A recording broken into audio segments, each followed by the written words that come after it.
I'm not really counting that one, but it was basically 2021 when they were really making it into these international tournaments. The core of this NRG team has been to pretty much every single one. They have fourth place, they have first place. They're always on top. This is a chance for Sentinels to break that streak. Let's see if this happens, folks. The teams are ready to go, and let's see where we're headed today. Let's take a look. Hey guys, welcome to Map Pick Ban. Since NRG is our group winner, they get to pick a team. Ban Breeze. Sentinels ban Breeze. NRG, your map ban. We're gonna ban Bind. NRG bans Bind. And Sentinel, your map pick. Pick Sunset. Sunset. And NRG, your side.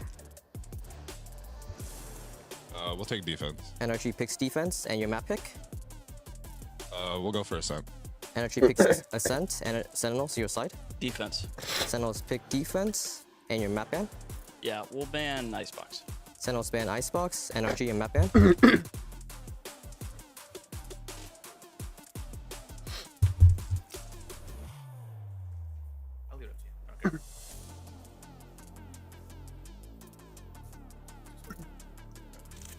We'll ban Lotus.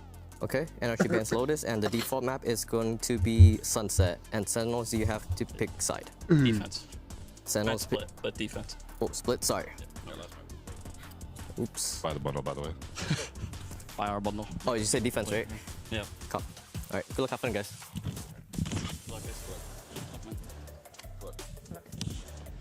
Riot Games Arena, it's time to introduce your first team to the stage. Sin City, give it up for your Sentinels!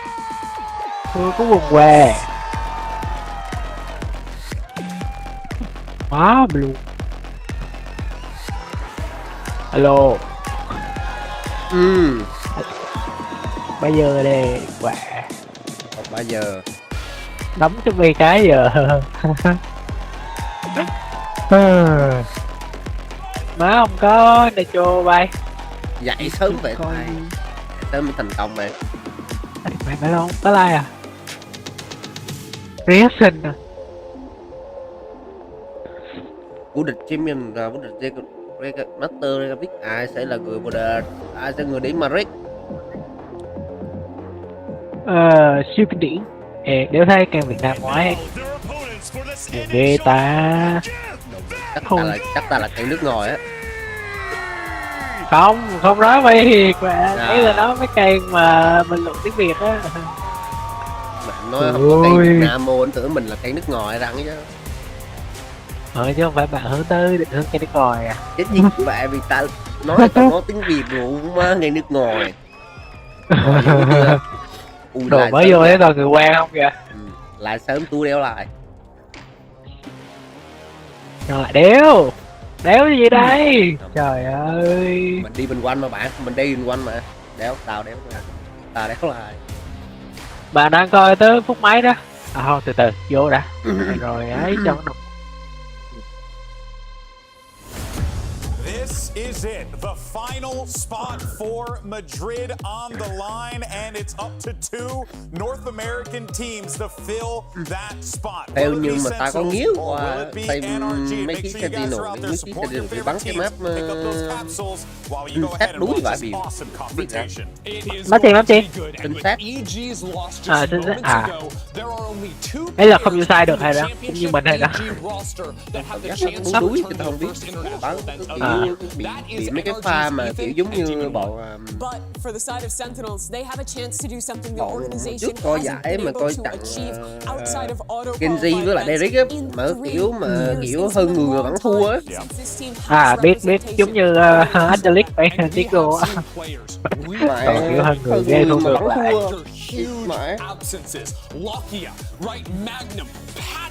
On an international stage from EMEA.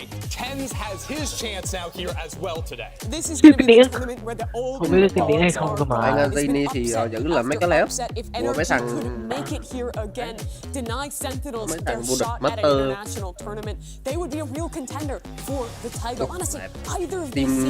Team NRG toàn mấy thằng vô địch không, từ vô địch Master đến vô địch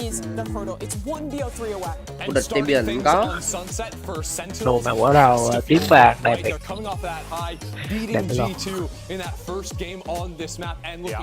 Thằng này cái thằng đăng ký cho màn hình này, thằng Marvel này, thằng đó cũng là người Việt. Thằng nó biết nói tiếng Việt. Hôm bữa có kênh VCT Việt Nam mình còn nói, nó không có nói tiếng Việt. Nhưng mà anh nói tiếng Việt kiểu không, anh nói tiếng lớn à? Nó lớn. Bạn nói được nhưng mà nó lớn Kiều á. Đúng rồi, nói được nửa Việt nửa Anh á. Let's talk more about the comps on this map, though. Last time NRG played the old style, they had a Sky, they had a Jet. That was their single initiator. I frankly did not love the comp. I think it gives you limited options to play for aiming. It's very reliant on Demon One as an individual. Anh tan đón ô man nhiều quá. Sentinels comp would match up really well against it. Lùi về rồi, mẹ giờ đỏ tay kiểu ngang chứ không có kiểu nhanh hơn tụi trẻ nữa. Đánh dạc nè. Điền quanh dạc khá mày mà cứ vô giải là tôi tóc dạc chưa thấy chơi cũng khác luôn đù mà. Không coi X nên không ấy, nhưng mà tôi thấy coi như dạc nhiều lắm. Tại vì mỗi team thì có một cái chiến thuật khác nhau, mình nếu biết banh tay người gần như muốn tay đen bắn mình, nhưng mà tay bắn biết được ra. Đây đâu phải cùng như mùa 1 đâu, cái mùa mà vô địch master đầu tiên mà. Đúng rồi, mùa đầu tiên thì ít người chơi thì đó. Thì bắn tích tulip thì chim bay Nói thật không? Toàn mấy quỷ không tulip. Thank you so much, GB Dre. Legends are made in moments like this, where there's just one match to be played and one spot up for grab at the international stage. This is what Valorant is all about. Nhưng mà thấy cái hồi mà Sen mới debut kìa, còn mấy thằng kinh không, giờ còn lại mấy thằng tao không thích content content với lại drama nhiều quá. Tem thì mà còn chúa content, bắn thì đồ mày từ đi từ chim tới đấy tập đéo nghiêm túc. Đứa rồi một tay thời nết đéo có huấn luyện viên, mà đéo có huấn luyện viên. Ui trời ơi, quá em đầu. Bằng mấy giây rồi, không máy rồi. Chậm là mấy. Ui 1.26 26 rồi. thằng tốc độ lái. Đây là 18, 17, 16, 15, đồng chưa? Tôi đang tăng hãy lên hãy cả. Ok, hãy đi. Thôi tôi tới 1 phút 06 thôi bạn, 1 phút 2 mấy thôi. Tao tới phút 44 rồi. Đó có lòng 44 giây rồi. Tới rồi. 10 giây. Thứ hai để. Will be free. A little bit of a retake from NRG, and this is what we Bom saw a cũng lot phát nữa mấy cha. the last time they played this map. 30 seconds left. Retake focus setups.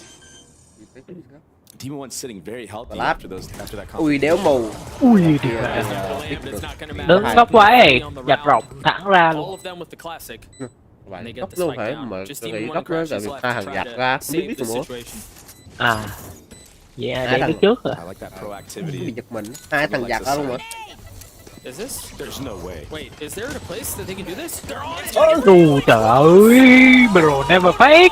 Anh nói cái bộ biết cái mắt tinh tác này tao không hiểu bắn mắt điện có vấn đề gì mà ưng thích cái mắt luôn.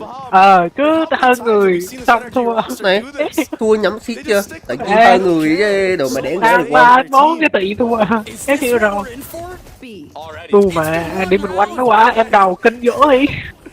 They got pushed so far in the elbow, they had to spit at their feet, they couldn't contest the defuse. Bắn kinh mà em kinh lắm. It just wasn't enough. Ethan, he's like, oh, you gonna give that to us? Big mistake, huh?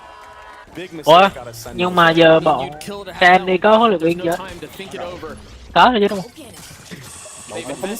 Có đục của em vấn đề là không có huấn luyện viên là một thằng mà con chính á làm nhiều phân tích lẫn quá nhiều việc nữa hơn quá tải nhưng mà hiệu quả được huấn luyện viên họ rảnh là ngồi ngoài có nhìn đau quá hơn. made Marv. Nói chung là người ở ngoài là ngầu và có cái gì cũng bao quát hơn. Mẹ. Speak of the devil. Ui trời ơi. Already getting two on the round, Tap. pushing the Mẹ pace không and hiểu dashing liền. forward. He already top bomb. I mean, you've got to check it now, right? Surely you don't fall for that again. Demon 1 holding the line, or at least trying to. Ethan 1, Ethan sticking the defuse, and that's another one for NRG. That's such a great call that you just made there. Má quá ăn They đầu have bên to gì check liền. if they're on the bomb now. Oh, absolutely. Ever since the first round, they're going to be worried about that. Oh, is NRG sticking the bomb in a 2v3, in a 2v4? This case, they have the numbers, but look at Demon 1 already. Second wasn't even his initial target.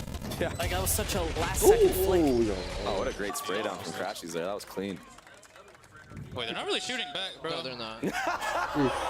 Uh-oh. Uh-oh. I think it's a little too early to tell if they're shooting back or not, but, you know. Second has so far.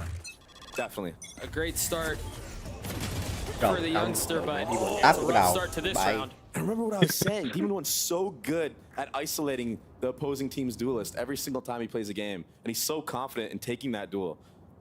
And then, you know, some of the Mày mind đắp đẹp, games đắp đẹp. become a factor too, right? It's not just the fight that's happening in the server, what's happening outside of it, what's happening between the ears of the players. And so far for Sentinels, this is a good start, all things considered. Look at how aggressive NRG has been playing some of these setups. Trying to take the fight into the, maybe not at the first barrier, but into those spots that Sentinels like to walk into. Right? The second line of Taxi defense. một thời là Marv danh has là gone Cuba hay chứ exploring. nhớ. Yeah, and off all that commotion, he just pushed all the way through A, like you À, said. sao si vô địch chị đó với Lào đúng không? Space from the controller. Rồi nhớ. It should give the info that they are. Nó có thằng si cái su á, mà bán cũng ao với đá. Giờ hơi trình nghĩa mà rồi, không thấy luôn. Suspicious of where they might be. Đi quanh trên mình 2023 cho tới bây They waited too long, Marv not able to clean up the third. mà biết đấy. But with 42 HP, that quickly dwindles to 0. NRG up 3-0 early on Sunset. I thought Marv for a second there wasn't going to turn.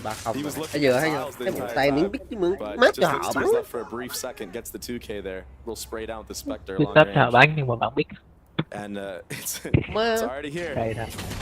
tao có nghiếu qua trận bắn với G2 rồi có cái mắt Snowballing off đụng the mà back không ground. có hiểu rồi. All the kills he's gotten with that Guardian. Now he already has an op in his hands. Oh, that's just so satisfying to watch. Yeah, Không tự tin mấy mắt kia à. a great start for NRG. And again, it looks like it may continue being the one with the open hand blades in his back pocket as well. Africa bên Hàn Quốc có tổ chức cái giải đéo gì á mà có mừng This tay mới mấy strategy team from ấy NRG đồ where có they're Nam nữa. not playing for the Cái first lục tay wave đi of bắn cái Yuzo. map này They're là playing bố for the luôn. second walk-in. Nhưng mà giải And đấy that's so rồi mình thành important rất because that's just all prep work, right? Cái gì? They know that Sentinels likes to use Vô the giải dagger này đồ mày to gặp cái thằng find không close bình thường space, cái bắn cái map lên short rồi ngay. areas early on. But they're playing for that second layer. It looks like Sentinel so far is not ready for that. Mà anh bắn map này hành favorite. Let's see if there's any Let's go. adaptations made from Sen to maybe vô giải save này thì utility khác. on the first choke. Ult used to clear out the site. NRG Không cách respectfully bắn giving với đồ up all tốc the 7 space chuyện that đéo they phải need to. chịu ấy chịu That's cũng an cái amazing nhưng goal. châu Âu I mean, it phải just làm created đi so much rồi tới space. làm cái này We're rồi tới gonna làm win cái the này fight rồi another tới day. tới cái Wingman kia. should successfully get the spike down, and the crowd will cheer. Chính thật. Right on cue. And not only Team that, mình but he này đọc gets team to họ pick đó. up the ult Team again. mình này Yeah. chết thì bạn Sassi. không biết họ. Gonna use this for NRG's retake. It's quiet across the board right now. What's the cue for NRG to go? You see some of the smoke start to come out from the controller. They're contacting. All the way though? Ui trời. Not Không with sao. second and tens there, and again, Sassi still Trời has cái his này cho luôn. ult. Hasn't used it yet, but I think NRG might be calling it quits already. Yeah. And I mean, I respect it. I respect it. You have it off on the board, right? Yeah. You want to see Demon 1 try to get an entry first. I mean, he whipped the shot. He did get the dash out. So had he gotten that kill, maybe it would have opened up the entire site for the retake. But very clean Ê, thấy utility. trong giải bắn nhiều đội hình mà To take đội the A hình side. nếu mà không có hai I really mốc like that ult from Đó, Sassi hai once mốc là again. meta giờ rồi thấy đấy đội à. All the way hình nếu around mà lane, cũng going into đang elbows hai so we mốc can pick it up again. That's huge to Đó, have thì mốc đang là meta mà. for that post Qua plant. mình bắn cường mà không chú trọng nữa chứ đang là meta hai thằng bóng. There was that op shot that you mentioned. Second and tens did a really good job of holding the line. Đánh sen đánh tầng Everest cũng còn bỏ hai lít đúng. As soon as the hai molly mốc came out, he understands. Biết Let it rồi cook a mà little bit. He's tăng not gonna die lên. right away. Try to catch him off on a timing. That's exactly what he did. Vấn đề là con Viper với con Gecko được Really búp A control here. khỏe. Little pop flash lineup for a second to get elbow control. He does have his ult online. Oh, he goes up lane. Is there anything? Oh, the knife. He should know. He's It got could be anywhere. Yeah, Đồ it's, nấp it's almost chi too big. dở. There it À, is. cuối cùng. Marvel's a sitting duck, had nowhere to go. Chắc chứ mình. Này Tried not to move. Ultimately doesn't matter. Numbers góc advantage rồi. still in Đó. favor of Sentinels as Marv góc beneath and tay have to both rồi fallen. mà biết kinh Still phải in the luôn. hands of the duelist, but again, not really finding space, not really able to convert any of this into some room. What a great hit from Sen. And something Tế they bờ. struggled with the last time they played on this map Đó một cái áo was that cổ. utility on Cũng these sẽ A-hits, but it khó looks like they were way khó more retake á, rehearsed now. nhìn cái đường quá kìa. Odd utility, not Cái missing link á anything. thì phải I rồi think mà in their link matchup, thì phải they kê didn't ba even have hai a hướng. molly lineup for the default of A. Kiểu cái chỗ muốn Where của in thầy their thầy previous comp with the breach, they would always have the breach C to clear that area out. So now I còn có think một that cái B they mà cái chỗ went nó to the rộng, lab and they cooked up. Sassi còn có chợ nữa. might be sitting on 0 kills, 0 assists, but his util has been getting Cũng sẽ A nên mà bắn tremendous này là value thành and ốp bắn info. khó. The impact he's had on these rounds has been Yeah. tremendous. And so with that, Sentinels get up to 2. They keep things competitive, they keep things close, and it seems like we may be getting a really early timeout out of the side of NRG here.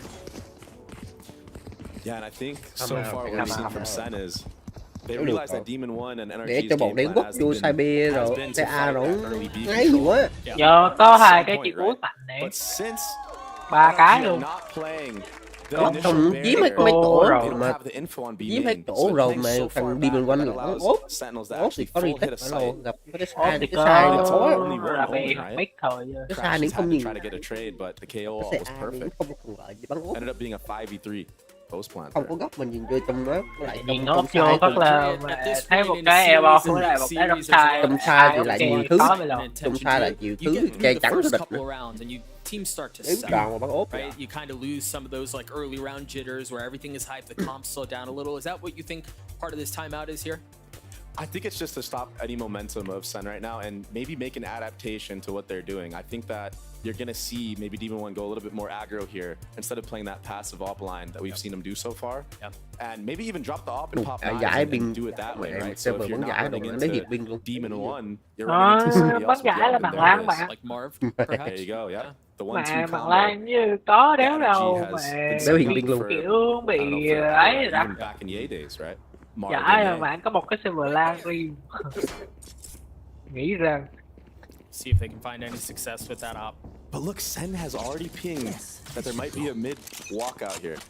Bên That's này really cũng important ốp. going this round. Maybe Không, already thằng having a điền hard quanh read. nhường ốp phải cho thằng kia đúng không? Nhường ốp phải cho thằng khác. Line, the op is currently mid. And they've got an early pit invested A main. Team một đôi clip á, không có ai biết Beautiful á. dagger gets Phải all nhường lại the cái đó cho. info for Sen.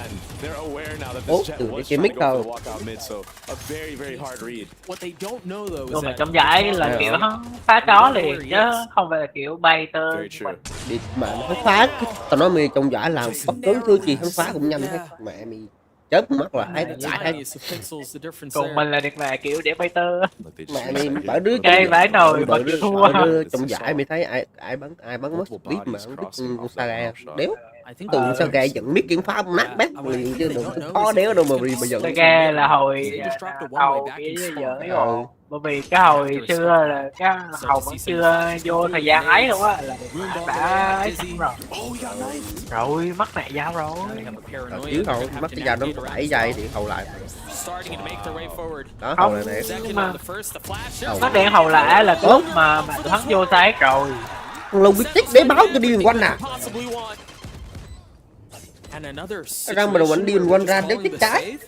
Bãi. Save plan. I mean, the money is just going to continue to abound for Sentinels if this persists. Yeah. And to be fair, I mean, there's not much Cứ you bắn can như do with đi an bọn open em one thì thiệt rifle á, on rồi a mày retake xếp in ốp the nhiều quá rồi 2v4. mày thọc kìa các mẹ Sentinels luôn á. doing a great job of picking the right site off the Thì contact that they xếp did. ốp rồi xếp phải tán chứ còn xếp ốp như liên tục là bị thọc tiền á. Ông bay được không cắt kia. He basically made Demon 1 useless this entire round. I mean, he got knifed twice in a row. Mẹ bắn giải người ta còn bắn mấy cái skin đụng mà Ethan got caught out Đúng there, từ maybe tiền trả thinking tiền that luôn. his team was going to flood a little bit faster. Đỡ em vẫn phải không à? I mean, it's As they should. Tôm tiền cho who's going to be the closest. Mấy cái màu mè. đúng rồi. Get their time. Lane ốp đắt nhưng mà em lane ốp mà em thua thông 3 round á là sẽ rất It'll be là surrounded by a cọc couple tiền. of other weapons that are purchased. The op goes back into the hands of Demon One, and we get to look at that play Mà one game more này time. biết rồi, mã cọc tiền đồ mã khổ vãi build. And it's shots like that, missed shots Kỹ năng chơi đồ mà một cây bản đồ nó vẫn hơn mẹ mình 10 cái serif chứ. been so impactful. Đi mình Here qua we go lần again đó. from NRG, setting up for early mid aggression. Is Sentinel aware this time though? Đó, mẹ đi nè, ra Bây phá giờ luôn vào. Ở vào, bắn nhanh rồi. Ê, khó chịu vậy. Đẹp. Nói chung là bọn điểm phá nhanh lắm. Nhìn cái hướng vào bài là nó phán đó. Không là ở trên cung web của Sova hay là bất cứ con chi mà ấy là sẽ có một cái hướng mũi tên á. Nhìn hướng mũi tên nó lại chỉ theo cái cung nó là bắn gấp. Ui, mất chặt rồi. Chặt rồi. Đầu mình phải thuộc. Nhưng mà vãi pha nó xém trúng kìa. Trúng chân. Trúng chân chứ mà lại hụt vào. Cái gì vậy rồi. Đầu thì hụt. Đầu. Look at how Cái much đầu thì energy he has here. They have him pinched. Ừ. I mean, they can't get out. Mày có nhiều pha bài ốp ảo lắm nè. Đang bay á, đang nhảy lên vãi phát vô đầu. Cứ vô đầu. Second has gotten out a little bit, but keep it Rồi close. luôn. Ui trời ơi, trip. I don't think they know that he Trip gì đây? Serif của được mì chứ. crashes with another Đây là mà Serif làm 2 đầu kìa. Dễ sợ. Sky, Ethan, người Ethan với lại luôn Russia. Investing so much utility to try to push Demon One off the op. Cái góc nó mấy ông đứng chết. Mấy ông đứng chết. chết. Đang làm 2 đầu thôi. Ta nhìn cái thằng bay vô ta thấy đéo chết rồi. Đó, để đó. Ui. Người giới bắn ghê rất đụng mẹ giặt ra váy vào đầu luôn rồi.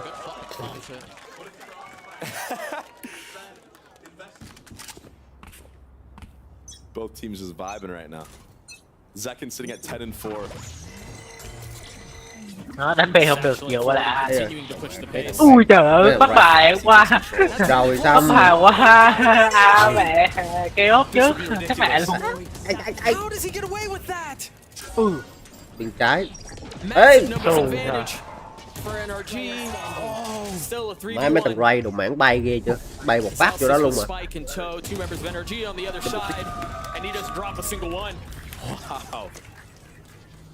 I thought the Gecko ult was going to tag him.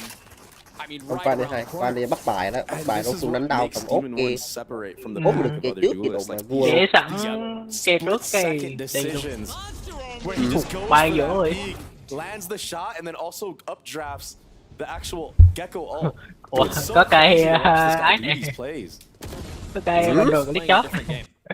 He's just on his own. Lít chót đang cùng màu mẹ chứ. Always disrupting the hits. Cái chốt này còn số thằng bắn được. Chứ còn mình chịu tính theo mà. Chúng người dùng nhiều cũng không nhiều nữa. And it's just so confusing because NRG conditioned from the Thì tao start bắn of the không round đi, that tao bắn Demon cũng được wasn't gonna mà. go so Mà lâu tao bắn mới được thôi. So when he finally actually does it, it works so well. All these little mind games being played. Kiểu giống mình bị bắn mấy cái kia chớ quá thì cầm cái này thì ok. Sen here just trying to slow things down, you know. Kaplan trying to keep his team in the game. Đầu mà huấn luyện viên có rồi. Tại giống như ông huấn luyện viên của Valorant á, đó, ông Alex nữa, buồn. Mấy cụm sải. Sải mà nhìn mặt hẹp ấy. Mà em cũng mày bắn như thế à. Mày thua 4 rút súng vô bắn nó bây giờ. Mẹ mình sải luôn rồi. Ê như bên Valorant mà timeout là huấn luyện viên có được quyền nói với gái không? À một thì mình chứ lộn. Liên minh chỉ có timeout. Có chứ, timeout technical hoặc là ấy mà. Không có, liên minh chỉ có timeout ấy. À tactical. Tactical thì không có. Technical là thiết bị không được. Huấn luyện viên chỉ được nói khi banh biết đâu, không phải vấn đề nữa là không có. Lúc đó chỉ có 5 thằng tự đối chịu với nhau thôi. Making NRG like have to prep for 2 comps. Liên minh mình. It's a lot Mình easier just to có prep for mẹ one, right? For sure. When you know what's on the other tích side, bao you know rồi, what to mẹ prepare chắc for in bộ terms mẹ of si muốn đang sacrificing thua the cái mẹ tích tích lại chắc đánh mẹ gái quá. I think Sen soon will realize that this is a retake setup on the A side. Ôi trời ơi, Ê, quá. He's gonna get too far. trời ơi. Victor playing his position beautifully. Mark once again on the flank. Ethan's there to help, but they've got a trip keeping him at bay for now. No knife to bring it down or anything like that. They're gonna have to clear it. Maybe Mark jumps over it. Hai cái flash là mày phá luôn. Oh, I like that. It's just a dog. Báo nếu bây giờ kịp luôn. I don't know that they're gonna expect it. It's like now they know the paranoia tagging onto John. What a great counter flash from Bây giờ Tens. tinh tẹt hơi tàn thần này.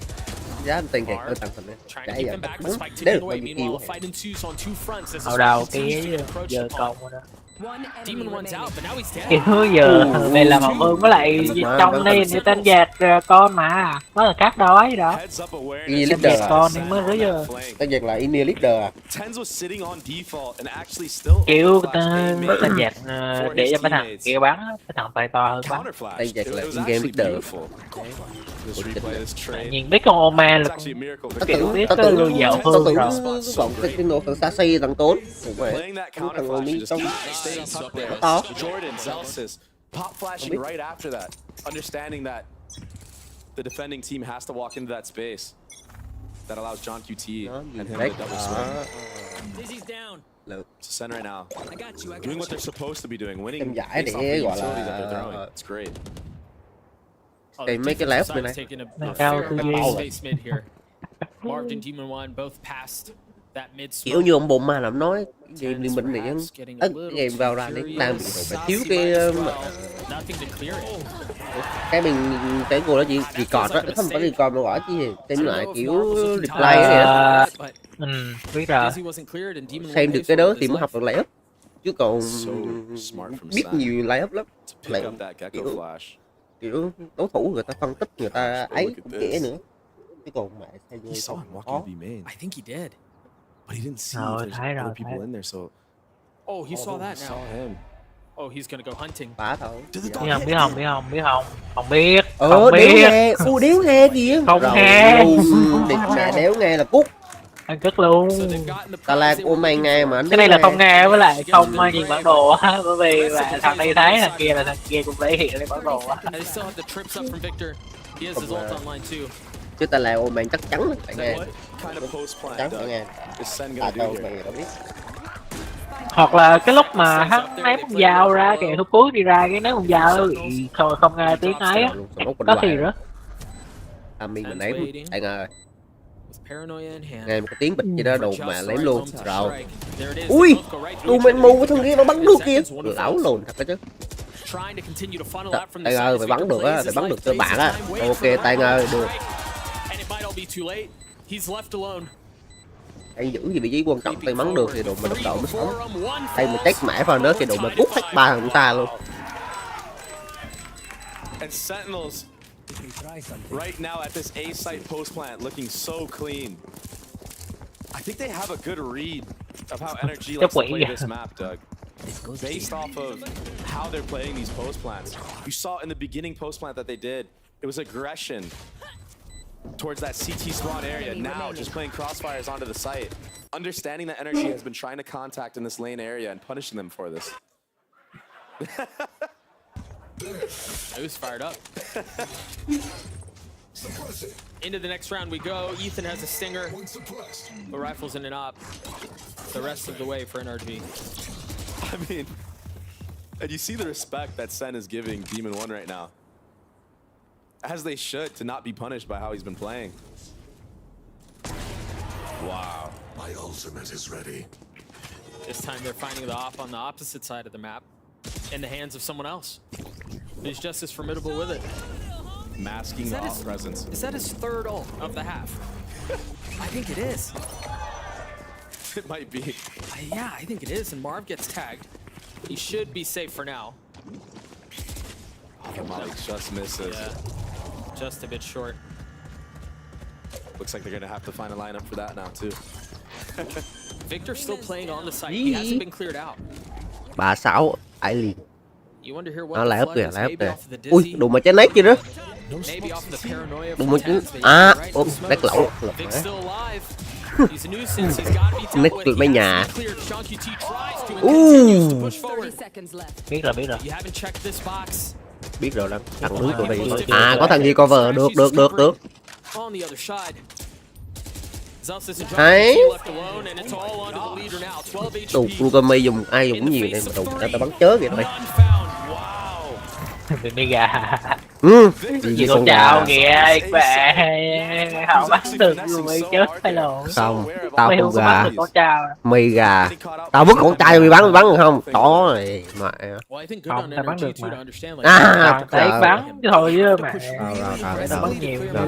Cậu ấy là Hôm nào tao biết con trai xong tao vứt cho người đi bắn. Mà. Thế dễ mà. Tí vô làm luôn. Không. Tí vô chơi luôn. Không, mày đã đi Không, bị khùng. ai không cho energy. Thôi. And they continue to juggle this op around once Ai again in không the cho hands of Mark. energy không có nhiều. Vắng ba. Ui, lộn nhảy đéo chết rồi. Ui trời ơi. Ui dùi mù vãi biều luôn. Second just destroys him. They've invested the ult. Đầu They're gonna luôn. hit B. Crash Rusty. is here though. And Ethan's not far off. And they've kind of been split up. I don't remember the last time I've seen a whiff like that from Demon One. Đó, phải nói là nó. Is he? Ui trời ơi. I would have lost my mind. Not with an op, surely. Cover going out. You've seen crazier things. Sen playing a full. 6 đều đi. Something I want to point out is that Tens has been holding. Rồi luôn. And speaking of Tens, just takes Victor's Ê, head team gì clean. có ốp nghe, cẩn thận Three nghe. left up for the defense. As the timer continues Ê, to tick mù. away, there's that Ui, paranoia. còn cái đùn mạng bắn đầu quả thăm biên ác chưa? Ethan and the Molly at his feet didn't get it to Rồi him. They're luôn, gonna have to 3v3. win these Có ổ chưa? because they know now that it's not being stuck. Đủ Ethan, rồi never fake. Ê, không phải never fake mà lãng sợ 3 hút. Ôi ơi. Closing out. Thì không phát thì vẫn sẽ 31 cái gì khổ. refuses like that. That's nuts. Mẹ có ốp. Crazy. Có ốp mẹ bị khó ái vãi biều. Was NRG. Nhả ra đồ mẹ ốp biết vô cái mồm. Clean from both sides, but 5 rounds for Sen. Based off of how I they played know. the last time they played defense. Mẹ lùi bắn You phá. gotta think that they're feeling very confident going into this next half. Yeah, there's a lot of room for confidence here. As we close out this first half, a 7-5 lead. Lộ bắn 4-3 đi. But Sentinels kept it close. They kept it competitive. And I feel like we're in for a fight, Dre. I feel like we're in a fight. A good one. We're going to throw it down to Ender, who's standing by at the telestrator with a little something cooked up for us. 43 đa số là từ CSGO qua. Let's preview the next Cho half mình by lộ tay, checking out đi Sentinel's lộ tay perfect dạt đi, defensive half lộ versus tay đi bắn G2 mẹ when it 16 comes tiếng with rồi. the power of their retakes. In this Đâu, situation, phân all tích five coming luôn. through shop, which is almost unheard of. But their utility, especially Zelsis and Saucy, is Lớp kìa. just simply ridiculous. How they combo it, not Lớp with bây giờ each lớp other, chủ ở with đây. their self. Let's check this out. Give me just a second on this one. Okay, focus on Zelsis first. We've got a knife killing the site. We've got a blast hitting behind slant, forcing someone off the angle. We've also got a flash in a second that's going to come and ding the Viper. All right, move on to the Gecko. We've got a Dizzy coming over the top, which is going to blind this player in Leaf, and also a Mosh that's about to hit right there. And I'll explain that in a second. Here comes the Mosh on down right there. Mosh lands here, and what it does, because they're all five coming through. Đây là bài đây con mẹ chứ nữa. Đây là bài rồi, đánh theo bài rồi chứ nữa. Lay up thì chỉ có đánh theo bài thôi chứ con mẹ chứ nữa. They're forced behind that wall, and they can't support these poor little players. There's a dude back there. Trust me, on site, it's over for them. So for NRG, how do they call around that? First Mẹ idea tao lù is kia đứng well, trong they can xài put chắc like đồ an mẹ open mù smoke, như some quỷ kind luôn of á. smoke with a hat on it on site, and they can hide Ăn inside đùng of mà that tỷ cái so they flash, don't get flash kia blasted cô, by the flash Dizzy over Omen. the top. They could also call their mid rounding Má la luôn. as well when they want to take control through Không biết mid. còn sống If you không, mà pinch còn into sống với độ site mà this công way, đức vô lượng you thì cái have chứ. control back there, and you force Sentinels to fight you in Đất phải these sống. locations. It's much Chứ harder. Nghe tiếng động là mày chắc chắn luôn. được mà chứ pha nữa mà tao chắc rồi mà từ khi mẹ nhắm mắt cho đến khi mở mắt là thấy mình đéo thấy cái gạt chứ. Đéo sống được luôn. Cái mặt đây. Nghe bắn súng mà mẹ cái gì mù vãi đấy. Nhưng mà tụi mình đang bắn với NRG trong phân tích trận cái Sentinel với lại G2 hài quá. Ahead of us as we turn things around and as we see how NRG fills out the attacking side. You were mentioning, Dre, a little bit about how you felt like given the history for Sentinels, a 7-5 half kind of feels okay. Yeah, and Móc đài à? Sao móc đài à? Móc đài là chống rớt đúng không? Ghi vô. À, smoke nó là đẩy. Trời ui. Chống đẩy là một phần mà chống rớt là một phần nữa. Bộ nó rớt nó sẽ mất nó sẽ lùi nè. Rồi biết một thằng chờ rồi smoke lại. Nhưng mà pha nó đâu mà pha nó mấy thằng nó như rứa mà thua hả? Thua mẹ đứng quá. Đâu? Pha nó mà thua à? Pha nó rồi ta tưởng bung hai cái flash nó đồ mà đẹp nó rứa rồi mà thua à?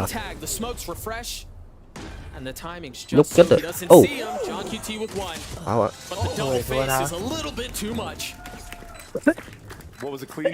Rồi, thua lâu chờ rách việc chưa?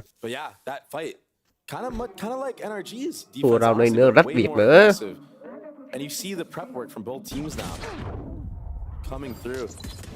Both teams have such a good read on each other. I feel like mà quả lùa ra bắn Omen kinh thiệt. I think they're gonna try to find sites that John is playing retake at and just trying to abuse that, much like how Sentinels was trying to find Victor. Where's Victor playing? He's playing retake most of the time. Let's go to the post plants, go to the retakes. Phá cùng và cam á. Omen đứng ở chờ smoke sẵn, chờ màu sẵn. Kiểu nghe tiếng động là màu trong rớt. Anh Tây chưa đóng cửa đúng không? Chưa đóng cửa đúng canh đúng khổ luôn. Đó. Ôi bắn chó hụt ơi chó gì? Đụng mà lên tới đây đâu? Mày chứ. Bò vô rồi. Rồi. Cả team có cái bẫy. Đúng cái team. Bọn điên thì thua súng thì phải đi chung với nhau. Trận đấu. Ui bắt bài đây, bắt bài rồi. Bắt bài đúng này. Thăm bên này đúng. 40 giây này.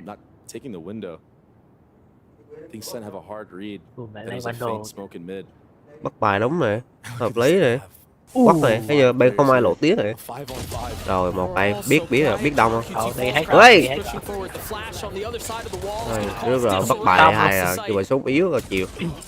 Bắt bài là hai nhưng mà súng yếu rồi chịu. Bên đồ mới tại xem chưa? Rồi em. Mai có mua không? Đắt quá đó con, nhiên hiệu ứng mà hút máu kinh lắm con. Bắn thử trước hợp hay không rồi tính mua chứ. Ồ mẹ ơi, người có tiền rồi mà họ quan tâm cho nó mày. Họ quan tâm ra túi tiền rồi họ nó mày ta thì đương nhiên rồi. Cái người có tiền thì họ nghĩ đéo gì. Mấy người có tiền không? Không, ta nghèo. Thì thôi Tao đang nói với ai mà, tao đang nói với cái cô mà. Thế là nói mày phải tính chuyện hợp với mua chứ đây bạn đã đâu nó Mỹ. Rồi không hợp cũng mua. Mua sưu tầm. Ok đâu, ok thôi. Mua sưu tầm hay sao bán cái con ấy. Ui trời ơi, quả gấp đứng. Cái nó mới đẹp mà. Nghe tiếng súng đầm ấy, chưa biết cầm ra thôi. Hy vọng là ok. Ok thì tại mới thấy một khẩu súng nó kiểu đáng tiền. Đáng tưng đồng xu luôn. 3-2.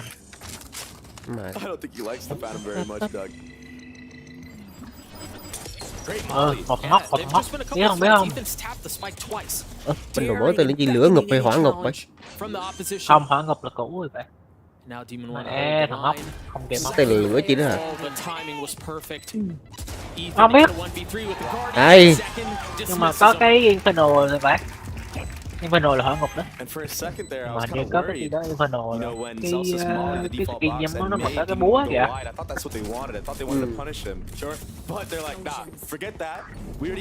Không có cái giống eo Diablo á. Diablo style.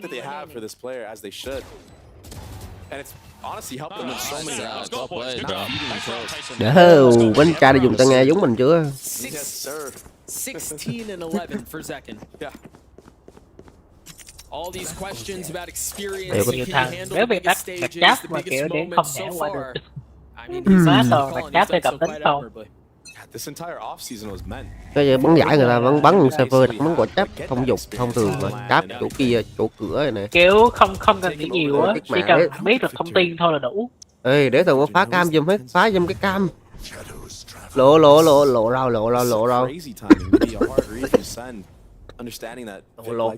Lộ hứa luôn, lộ.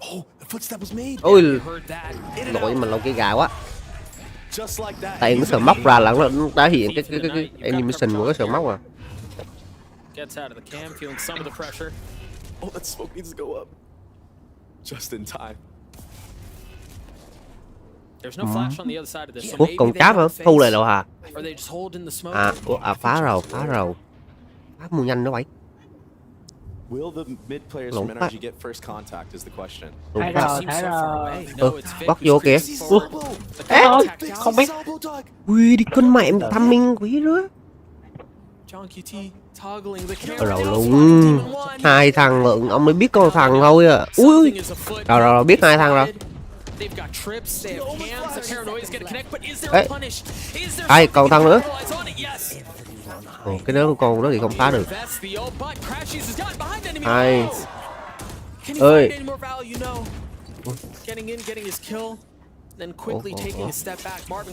Mười ba giây đéo đặt bom rồi. Đéo đặt được. Hứa luôn. Hai chân nậu đến nhiều hướng phải kê quá.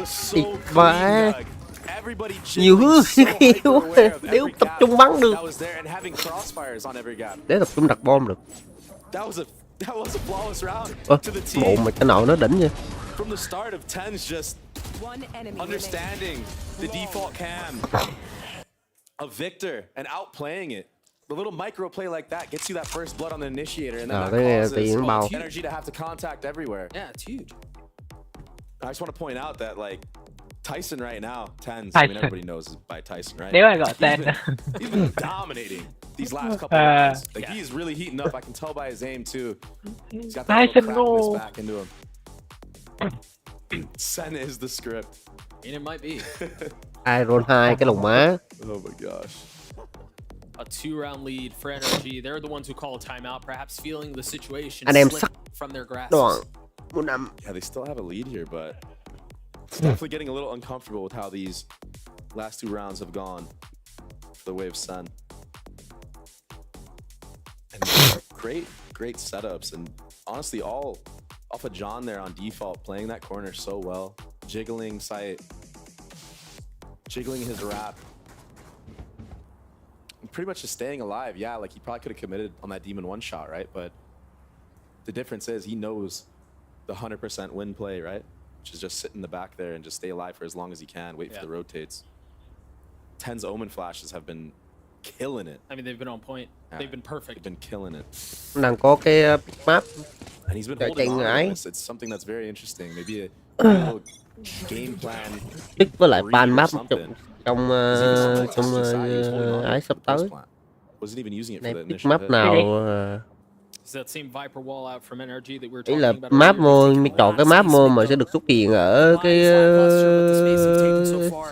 ở như update sau á, update sau ở rồi ban cái map mode giống như hôm bữa này nè, ban Haven xong thêm Sunset với lại ai bắt vô nè, gì đó.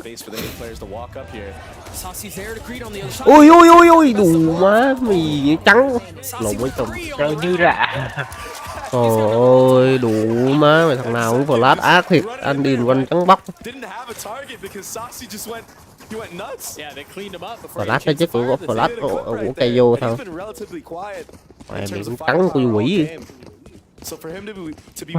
Về giờ thấy game đéo không có kêu ấy. Đúng là con là bố của bọn nhà.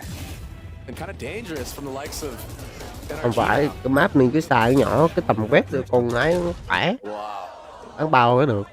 Chứ bạn mi quét nhiều bây giờ biết con cây vô này cho cái map quét cái chị. Cái xài nó đủ mạng rộng con quỷ. Ui trời mẹ spam. Ui. Không tôi nghĩ cái này là spam kiểu là biết địch ở trong đó này, còn spam theo cảm tính là spam kiểu timing á. Thấy smoke nhưng mà đợi tầm 1-2 giây ra spam. Small little things like that, just understanding timings. Nè, cam này cam giữ miết. And they have the luxury too of cái having chat such khó a chịu big vậy. advantage with so much time left on the round. Mẹ nếu mà mấy They thằng can still lùn play the map chơi however they want. Cái chat nó cũng chó. Cái chat nó cũng chó đi qua được kìa. Đi qua được. Rồi. Trời, đứng đây là thái rồi. Thái rồi. Đứng đây là thái rồi. Hai thằng lộn đi mà không thái thì tao xứng đáng thua. Mà cái nó ra không thấy được. Đi mẹ vì hai thằng lộn đi mà không thái thì xứng đáng thua có thiệt. Hắn kiểu biết thông tin một chút địch ở đâu mất phóng dao chứ không phải là kiểu mới vô là không. Bọn này biết. Ui, ulti chết trong bắt kịp luôn mà. Chắc như quỷ luôn. Em này ghê đó anh Tây. Ulti chỉ để chết người đó hả?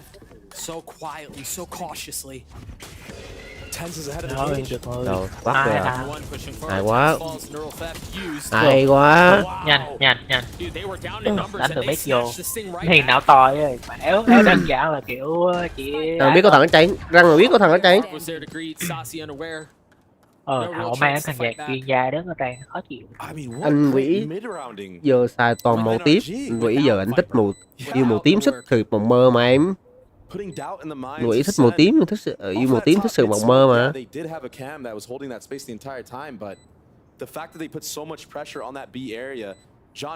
Không em anh Quỷ có bồ rồi. Bộ anh Quỷ chơi có khi nào bộ anh Quỷ chơi liên minh, anh Quỷ chơi game FPS. Phải rồi. Thì giống mình nghĩ Woman đâu, mình nghĩ xưa lập liên minh Woman cho gái thôi. Bộ anh Quỷ nhưng cũng là chim mơ hay tiểu tủ. Em tủ từ quen chim mơ. Chim mơ là vua của mọi người. Ông tệ tính ra mà kể những cặp mà game thủ chim mơ nhiều mà Tan cũng là vừa nữa nè. Con biểu của Tan cũng là chim mơ chứ. Tan cũng là game thủ chứ.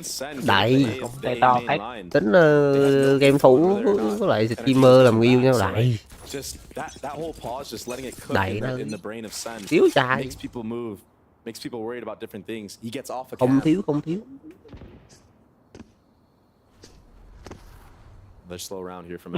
Đùm flash. Kiểu nghe tiếng là đón flash từ đầu. Mẹ phá nhanh rất. Vừa lấy con nó chưa kịp chớp đủ. Mà con cái cô là kiểu giật mình đó. Con cái cô đồ mẹ lãng đã gọi là búp cái tốc độ flash ra rồi. Câu ulti. Rồi. Đấy, cô ai biết. Ui, gốc quỷ. Gốc biết được có thằng ít nha. Yếu được mấy thằng kia rồi có hồ máu. Chết đi mẹ. Bình tĩnh nổ vứt bom cho kia ra ulti.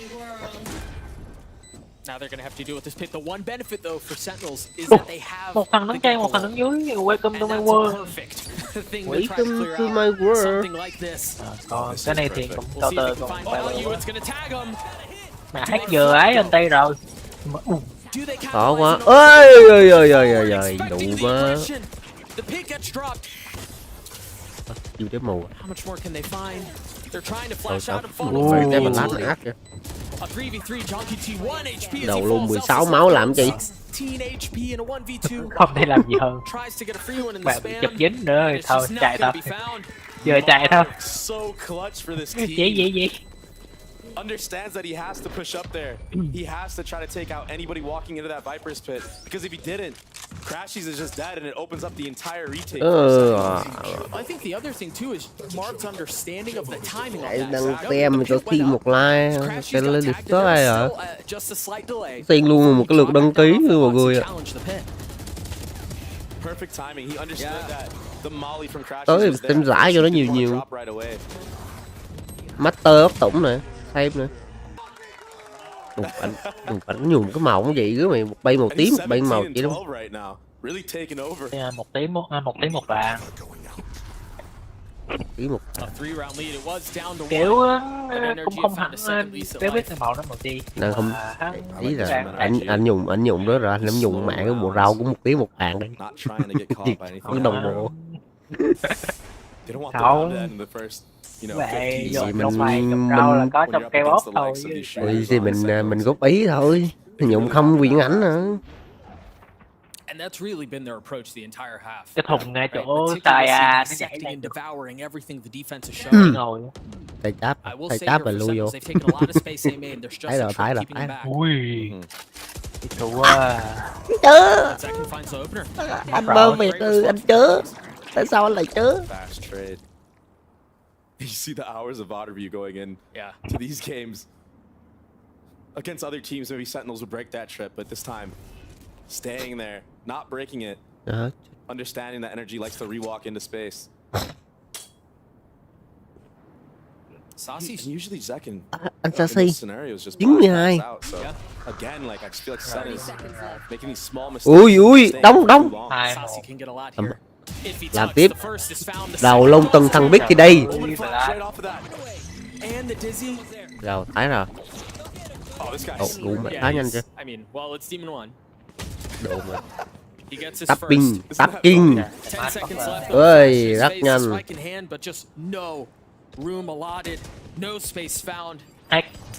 They continue to swarm and pursue him from every single angle. Khó quá. Hai bên có đường, hai có người. But they really throw the whole kitchen at Demon One. You have to. You can tell they don't want him to get anything going, not even at 3K. They want a one and done. Yeah, they want to trade him instantly. And I think it can be looked at two ways, right? Like one of them is respect, and Demon One is great, and all those fundamentally true. But I think Lâu nó chớ gặp ông lùn kia đang đi về thay đạn à. That's just the intelligent way to play around him. Yeah, right? Mà thay đạn đúng lúc quá trời. Anh cười làm hai anh cười. Từng thằng một đụng mà xếp hàng nó cho anh bắn đồ anh cười. Anh khói. Ui, tao nói đụng 7 tỷ tấn đồ anh đếm mà cho ni. Đẩy không nổi luôn. Ê, hài quá anh tay rồi. Lùi cái nhá ra tự nhiên. Nhá ra một nhịp trong nhá nhịp hai để cho mẹ đi không màu. Bỏ vô rồi.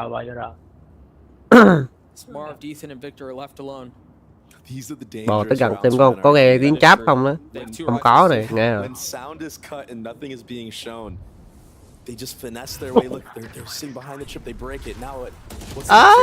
Thấy chưa? Thằng này biết không có cháp nên bò nữa. Ê. Ui. Thằng gì phải ngon hơn không? 3v3. They haven't committed to getting the spike down quite yet. Cells is popping the ult, Ethan committing to the plant, and it looks like it's for main. They don't have any post-plant utility. So patient on this retake. But is the patience gonna be trời ơi, tấm lù đi. Trời ơi. Rồi xong mẹ hai ông Amen. Danger and disaster avoided. Mẹ ông lùi kia đủ béo. Biết không lại họ. Sai đẹp thế.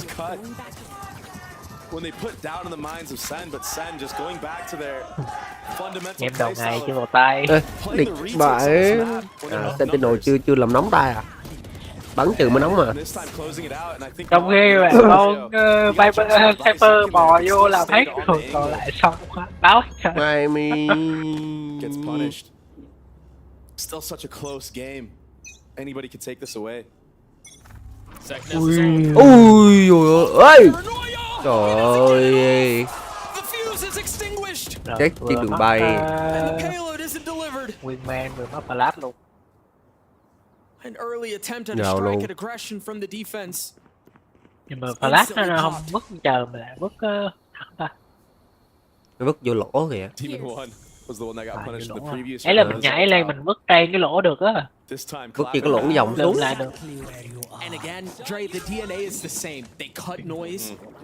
Trên cái tường có hai cái cửa sổ kìa, ném vào cửa đâu. Thì mục đích của thằng này là ném chất vào đích của thằng này là ném chất vào lá để cover cho cái thằng Ray hắn bay hắn bắn ulti. Ray đồ mẹ trên đường bay chết mẹ mất.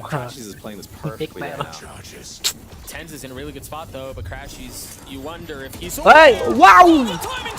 Ten. Ui, làm đi nữa đi chứ. Làm mai tôi bỏ là sao? Làm nữa giờ một đẹp. Ê, chắc cái thùng, chưa chắc cái thùng. Anh ơi, anh John. Trời ơi, chưa chắc cái thùng mà anh John. Trời thằng kia đi ra rồi.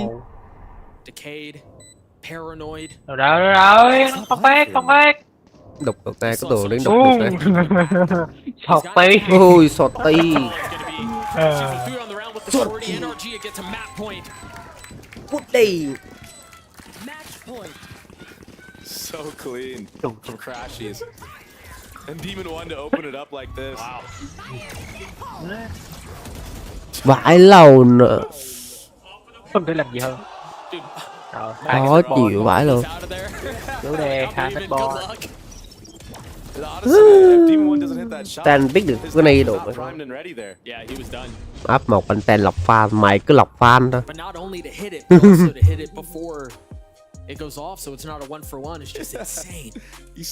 Tính ra anh Ten mẹ ở Bắc Mỹ đồ mẹ nhiều fan lắm câu. Đồ mày phải lâu cái gì ghê nữa. Anh Ten nêu cái gì ghê nữa. Mẹ cái mặt quỷ à? Đó là anh Tay nghĩ anh Tay nói là tao nuôi quỷ à? Nên tao hành được con quỷ bên kia à? Chắc là thế đó. Ê bãi. Cái tồn nó là cái chi đấy không biết. Tồn này đã tồn gọi là hắn ở dưới fan phong trào khỉ đồ điên à, Bắc Mỹ đồ mà fan ấy đó mời fan real, không phải fan tháng 8 đâu mà ấy. Ủa ai bay bao mà cái này chưa ta tài trợ ấy à? Tài trợ mà lấy đúng này cái gì là chim à, chim boom đồ rớt mà đều được trúng yếu mà không yếu là số bình thường rồi quay.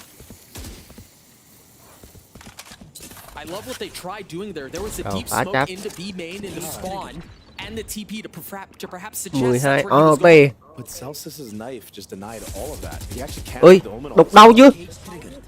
Mấy cái tường xanh mấy cái thùng xanh đó là đục được á. Nốt giường này mấy đứa. Cái thùng mà có cái xanh đó là đục được hết nha. Đó, thùng mới đục được này. Đồ nắp đẹp này, nắp đẹp. Trời ơi gấp đi. Ôi lộn bắt chới. Nóc. Nóc. Nóc vai đâu. Rồi kế hay. Từ từ đau hơn người, thằng City móc hay. Hay đù góc về bắn đục được. Đó. Thùng gỗ này, thùng gỗ xanh này là đục được nữa nha. Ghi vô đó. Đục được bằng bánh đồ á. Còn tường ấy thì phải dùng pháo Odin. Cũng đục bằng bánh đồ được mà tốc độ hơn đâu. Nhưng mà đục Odin ngon ha. Đục Odin nhiều đã. Nó ngon.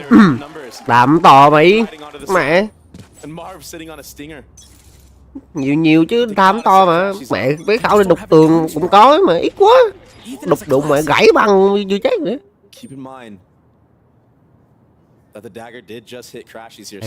Hay quá. OT đấy. Sau một pha rớt thì bây giờ nó chậm rồi.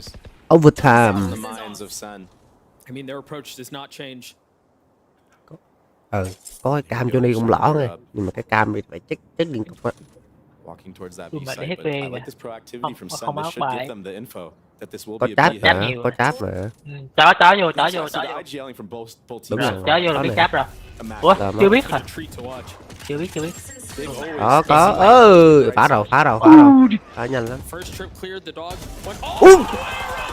What the fuck, anh Ten. What Cabiu. Má nó ba đầu. Ôi anh Ten. Ui, anh Ten làm 4. Bắt cái lon Ten làm 4. Không thể làm gì hơn. Phải cho lồng tắp. Đồ mẹ dùm cái nó lồng ba đầu. Ơi, đẳng cấp được lên tiếng. Phải nói là pha đó chỉ có đẳng cấp thôi. Overtime. Mẹ ghê vãi, đứng. Quả con bạn có góc đó đó. Đó. Ui dụ.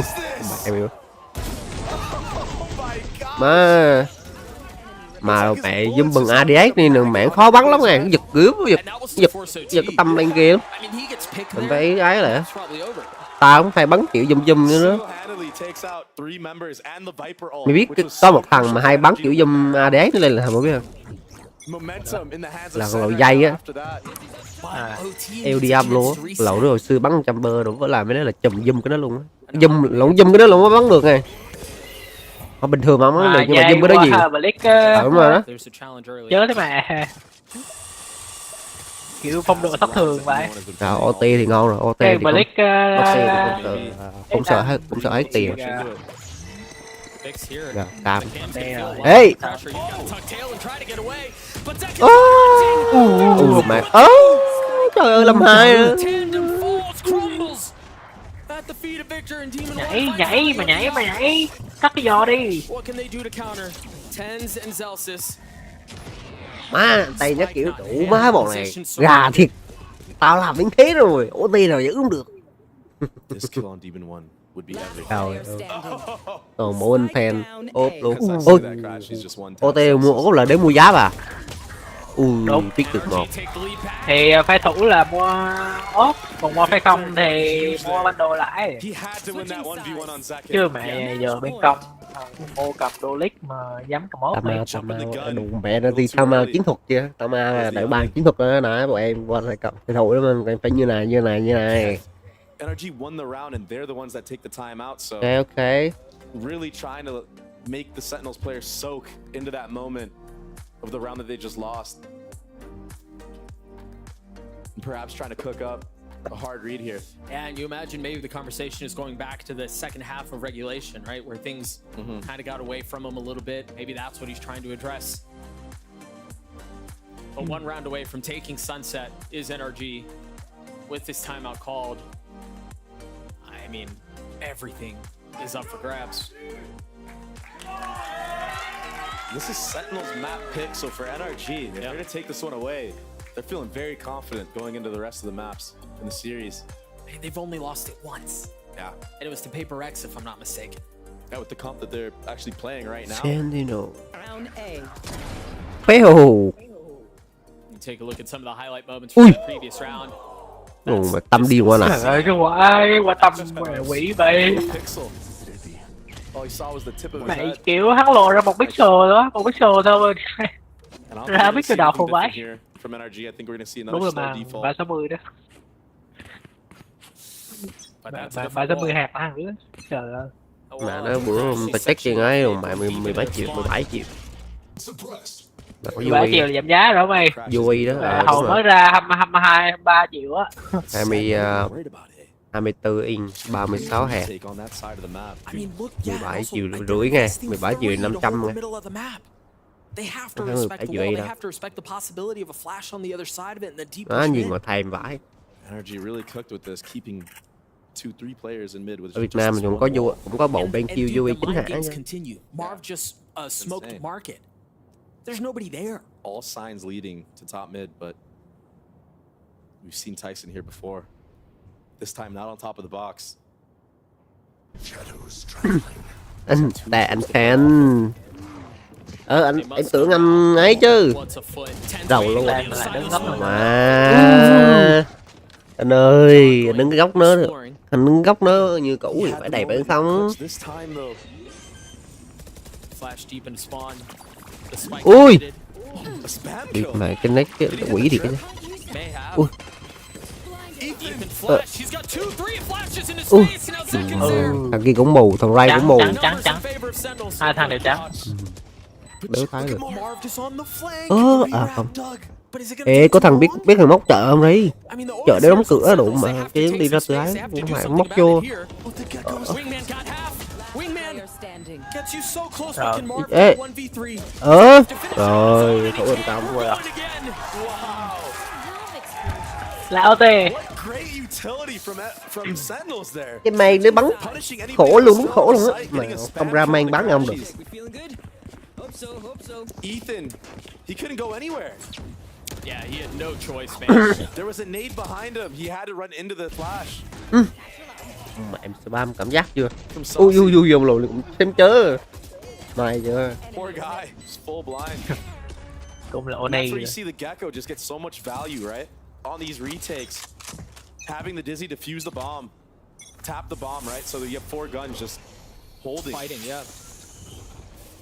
And so double OT on the cards. These two teams, it's just been the first map, but they're really pushing each other. That flash made contact with Crashies, but Crashies is so deep in mid that I think that Sentinels now might have to overthink this and use another layer of utility to clear out close mid. So I think you will see the second flash in mid, perhaps. Không dựng lên cái. Anh nào? Bom ở gần B. No one really showing. Bom ở gần B, chắc đánh B rồi. Anywhere. No, I think there's a real good chance they wait here. B mà có thằng móc mic thì đẹp này. Đó Không đụng ai. mà không có, chắc anh em rớt vô rồi chứ. From both sides. Always picking the site with less numbers. These IGLs have a hard Binh vô. Vẫn kè ấy. Binh. especially when they're on attack. Có vài bờ nhìn cho mấy. Rồi, nét phá cháp. Rồi, rồi bắt đế. Ui ơi. Lại đến cái góc của anh Ten này. Nhưng mà đồ mà anh ray đen, anh ray tậu vãi. Anh đang vẽ ăn cái flash của đồng đội. Vì anh không bắt được cái nhịp flash của con cây vô. Bay trước flash con cây vô thì mảng nổ sau đúng rồi. Để cho nó bay trước. Ơi, của nó mà 2 đầu thì ngon.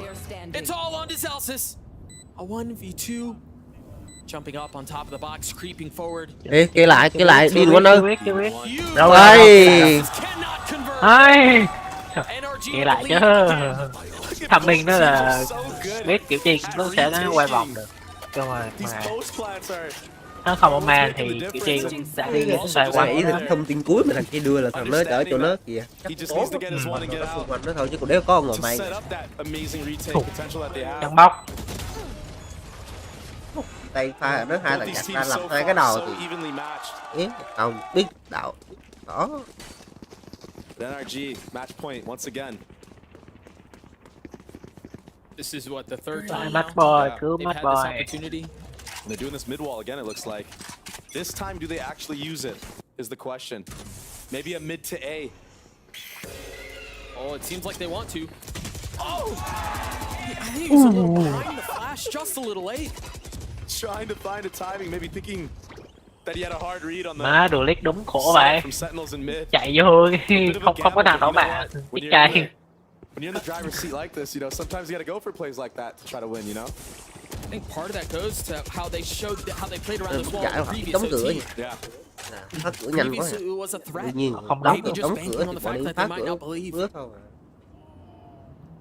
How does this guy just keep finding these timings? Đón ranh rồi đóng How far cửa. does he go? By the way, Không bắn ra là mà do mình không quen biết ai còn biết được. walking into space. Rồi là bắn giải theo team theo bài. Gunfire erupts, his bodies fall on both sides. This is this. 3B nè, 3B slow 4 down rồi. Mà again. về, mà But về. that peak right there will be the read. That this will be another one of those slow rounds Rồi where quét the được NB. ai trong That chợ. knife tag both. Ơi, đi bò ơi, con tiền bắt bắn ghê, bắn bị sao? Rồi, 2 chợ thì rất đó thôi. Sentinels with the numbers Móc mang. advantage. And the very likely possibility of another round of OT. Oh, Là bọn nó bóc lên dễ. over the sky, Marv getting spammed through the smoke. Ethan Ai? left alone. And he Đủ anh tên 27 kill, siêu. Triple overtime. And honestly, it hasn't been close. I mean, NRG have had map point a couple of times, but it never really feels like they're a kill away. It's been pretty decisive. Sen was so confident there to give all of B. And it's kind of a like it's kind of like a Con. mind game, you know, like Victor has all that B space, so it kind of makes Đồ you anh wanna tên be. cắn cái But butter, Sentinels was cái aware, body Tyson butter was luôn. aware Nhắc nhở chúng mày biết rằng ai là gà vô địch Master mùa đầu tiên.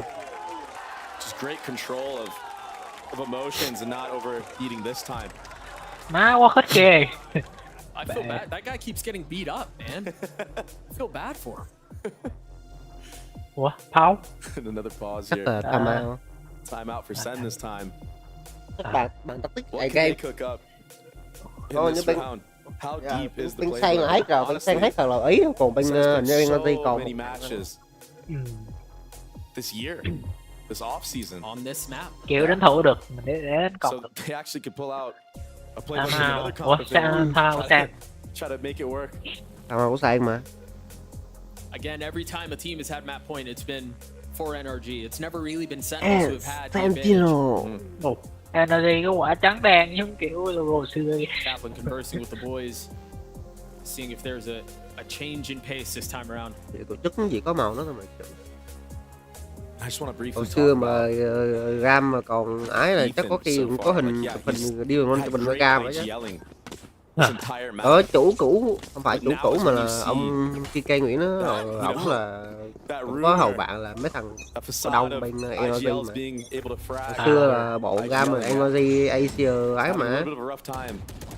Sao chẳng qua là vì Ram đi mấy cái giới rồi bộ NRG đi chung các thế giới á.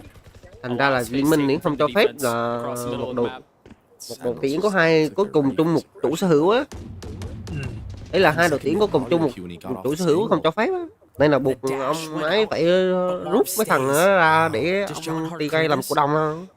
Không dính dáng từ là không dính dáng tới NRG cả. Thấy rồi. So smart. Will this finally be the moment that Sentinels are able to push NRG to Mà map về point? chắc phải nhắm cực vào. Là chúng ta họ nghe cái đồ check bên đó chứ mạng vậy đâu. He's gonna get all the info here. Bà đó thằng nó biết luôn mà, biết check luôn mà. Right, they don't have to make a ton Ngay of luôn chứ noise. đâu phải check kiểu giật. So smart. From Quắt Sen tới to luôn. come back to the A site. Might seem like it could be the obvious play, but It might be to Victor. Nghe là nghe Because tiếng he's cài really đâu. far up. He's hearing everything. Does he try to peek ahead of the room? But no. Ôi ôi. It's a great nade. Mẹ chứ nó tấm tư. But Quỷ somehow, chưa? honestly, Victor doesn't get away with as much damage as I would have expected. Má quay một quanh quay. there it is. Rồi sao? Spike Giờ retake cái gì sunk đây? into the soil of the site. Đây truyền thông. Ôi. Sashi. Post plant Im. utility is so clean. Tens is on a late flank. Keep a close eye Chạy đi on bắt the không map. được giết gì. Can they hold Rồi them luôn back? bắn nó lộ đâu. Ai? Second on the first. Demon one falling. Rồi luôn. Rồi luôn xếp đùng mà đi xuống, nếu xuống được xếp hàng cháy thôi. Sentinels get to map point. Có một đường xuống mà không xuống được rồi. Match point. I really like that from John. Getting the pick in mid on the reclear. Just intuition. Đủ Sashi thôi nên biết được cái thằng sao nữa And you something was up. Someone's gotta be here in mid. Yeah, there's no way it was just that. Yeah. And we've sent. Má anh mà về tích và báo vải. On these A post plants. Mắc sờ móc. Đùm mà để ai sờ móc cái đó lại kìa. Honestly, I wouldn't be surprised if NRG try to end A here. Sờ móc cô mang vẫn có nhiều cái hay con Viper mà. Đa dụng hơn. Sờ móc những cái chỗ thiết yếu lại còn con Viper phải cắt. Mình phải tiến cái đường mua cắt được hai bên mà có nó dễ chi được. Có gấp cắt hai bên. Đồ để bút đi trên miền à? Một vài nữa có phải không? Biết. The NRG has had a lot of success on the A post plants and not so much on the B. Có nhiều màu. Thằng Marvel đây cũng vô địch Master mà. I mean, they still have to reckon with that wall. If I'm not mistaken, utility was used to reclear this A space. NRG is aware. Mình chỉ bắn đồ mình nhà lại. Sen's not budging, man. Tyson's here with the Omen flash. Đỡ bắt vội chứ. I think they have a good idea of what's going on here. This setup could be disastrous. Cam lên nhìn. Có thằng mắc biết kìa. Ui, bộ nó mù ác chưa? I think because of that, yeah, Tens is able to hold the flash. Điên quân móc vô tới đây đâu, Cam đâu? Ôi ôi ôi. Lò mua chơi con nó dở đứa. Lò mua chơi con Sentinel dở đứa. Cam nếu nhìn Nguyen Demon và móc tới đó rồi.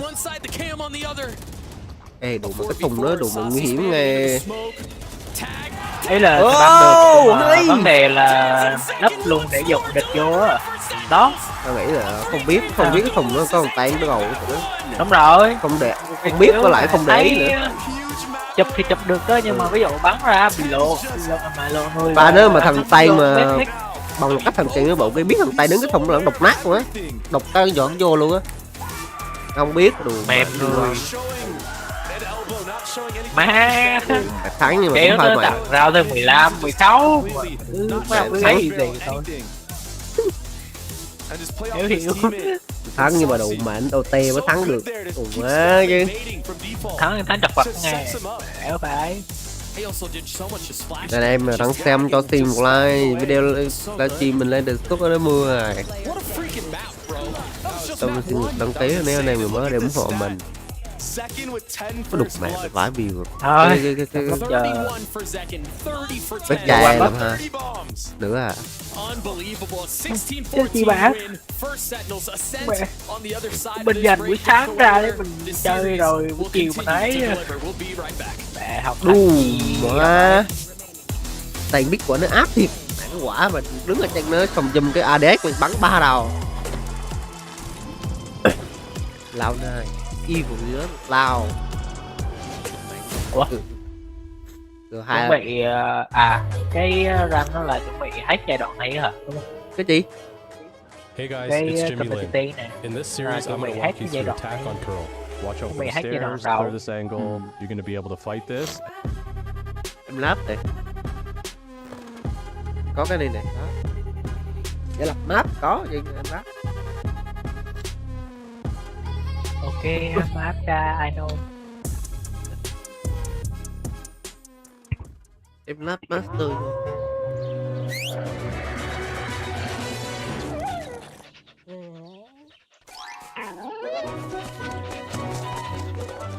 Rùa sói Red Bull à? Red Bull gives you wings. Ai bay bao rồi? Ai bay bao rồi đây là cửa hàng chi à? Không biết. Chắc rồi. Sau bán đồ đây. Ui, IG với lại Lao. Evil Genius. Cái bọn IG đây là team có 4 người Việt này. Thua à? Thua Lao à? Ông nào Lao mạnh mà.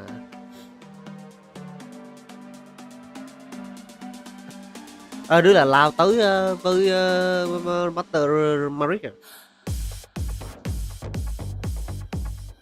Lao nó cũng mạnh phết nè, mạnh phết cái gì à. Lao địch mùa thứ 2 mà.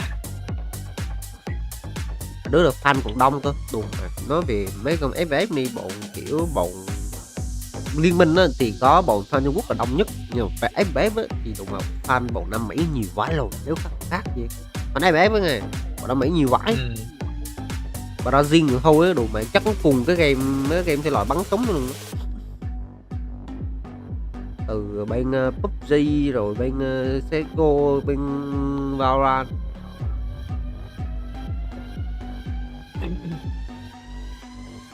Phải xem cái mà mình phải xem cái bọn, nói chung là bọn nó Mỹ kiểu esports nó bị cùng quá, tổ chức giải đồ mà cũng khiếp phải. Ta xem mấy cái giải liên minh mà hầu vẫn tổ chức tại trong cái đùm mà tao nói mấy cùng hoành tráng hơn trong cái thế giới nữa. Rồi mới tao kêu đồ mệt chỉ là một cái suất quay card thôi mà đồ má mày tổ chức gì dễ sợ thì.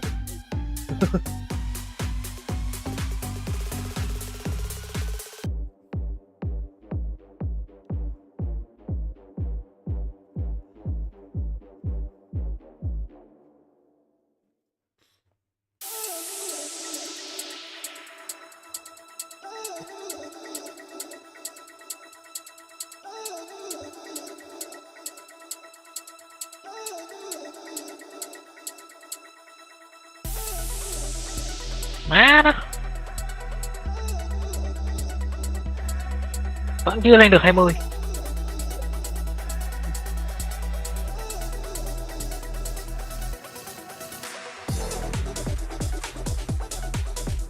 iPad Power.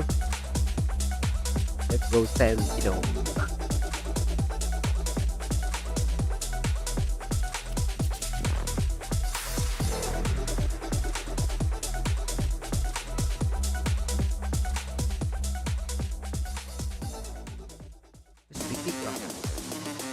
A small structure keeping them apart. Victor with 2 on the round. The swing on the classic. That's 3 for Victor. Rustling around. And yeah, he's just dropping into his face. Leviathan. Smick standing here with Coach Kaplan after what must have been a very stressful game for you to watch, but we had so much fun watching it. You are now 1 map away from giving Zelsis the best birthday gift ever, a trip to Madrid. But let's talk about that last map, because what a nail-biting series. It was the longest OT game that we've had in the Americas thus cũng far. có tóc chiến nữa hả? Đó, mà giải thể rồi. Đánh nhưng cặp có giải thể. What do you tell your team? Trước ta coi giải đồ mà bị Việt Nam hành luôn mà. Thôi nhưng mà tính ra game mobile Việt Nam mình mạnh vậy. Hồi chụp mấy thế giới gì đó Liên Quân hay gì đó tụi tôi Đà Nẵng nè. Mấy cái game mobile này như mình phải mà. Có thể là do mình được tiếp xúc nhiều. Với lại bên những cái nhà phát triển á, cái nhà bộ phận máy người ta vận hành game đồ, người ta tổ chức này kia nhiều cho Việt Nam cái kích thích nhiều người chơi á của cái game mobile này ngay. Cái bé thì mình nói làm gì có đơn vị giải đâu, đâu có đơn vị phân phối đâu. Mình mấy game mobile là chưa có Garena tổ chức này kia rồi tăng cái lượng người chơi lên thì mình lần lượt có những người giỏi người ta ấy.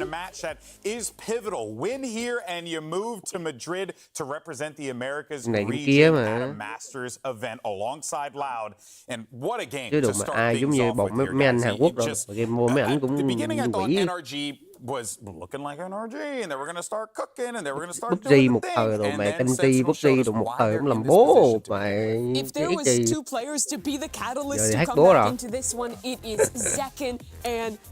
Valorant, Địch, Reykjavik, Vietcombak were electric on that second half, mình thì phải especially nói on this defense and in overtime as well. Second winning a ridiculous amount of opening kills, and Tens continually clutch as an anchor tên on 30 the cái mã luôn. kept Sentinels in this to even get to OT. Honestly, this was, and I'm not usually a stats guy, but this was Sentinels owning Đúng là để mấy in the quỷ numbers, in the important categories. Red Bull. First death, Sentinels were up 19 kills to the 11 of NRG. So much of that was to Tens and to Zekken. But even more than that, it came down to gun versus gun rounds where they got smoked, honestly. That's 14 out of 23. My math isn't great, but it's 14 rounds to 9 rounds. And it comes because primarily NRG won so many rounds because they won both pistols and also Sentinels của Bắc Mỹ này thấy ấy nghe bị xem mấy bầu Trung Quốc mà nói bình luận biến giống như ca sĩ luôn.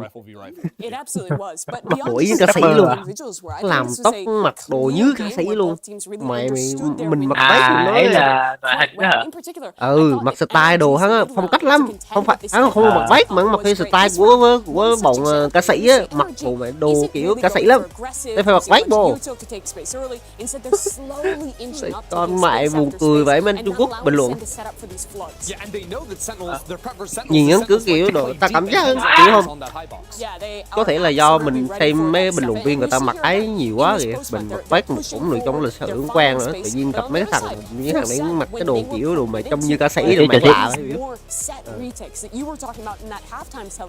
That is when they were owning. When they get to pull out this preset stuff, they absolutely ran over NRG. They just didn't have enough counter utility to deal with it. Yeah, I mean, I like when Marv is able to find those openings. As the flood comes in from shop, he's fighting back in towards alley. But then you see the power of the retakes. Again, this utility just insane. Although Sentinels are still showing some different layers on this as well. In previous attempts, they actually would go for a late wrap. You can see it here from Tens as he goes late back through alley to pinch in with the rest of his team. In previous iterations, Sentinels would commit all 5 players in. In this one, they had the pinch, and it was those tiny wrinkles that gave them the upper hand. And it was literally the end of the game, too, right? I mean, just Tens tucked in a corner. Really smart play. Not trying to overcommit, not trying to show too much.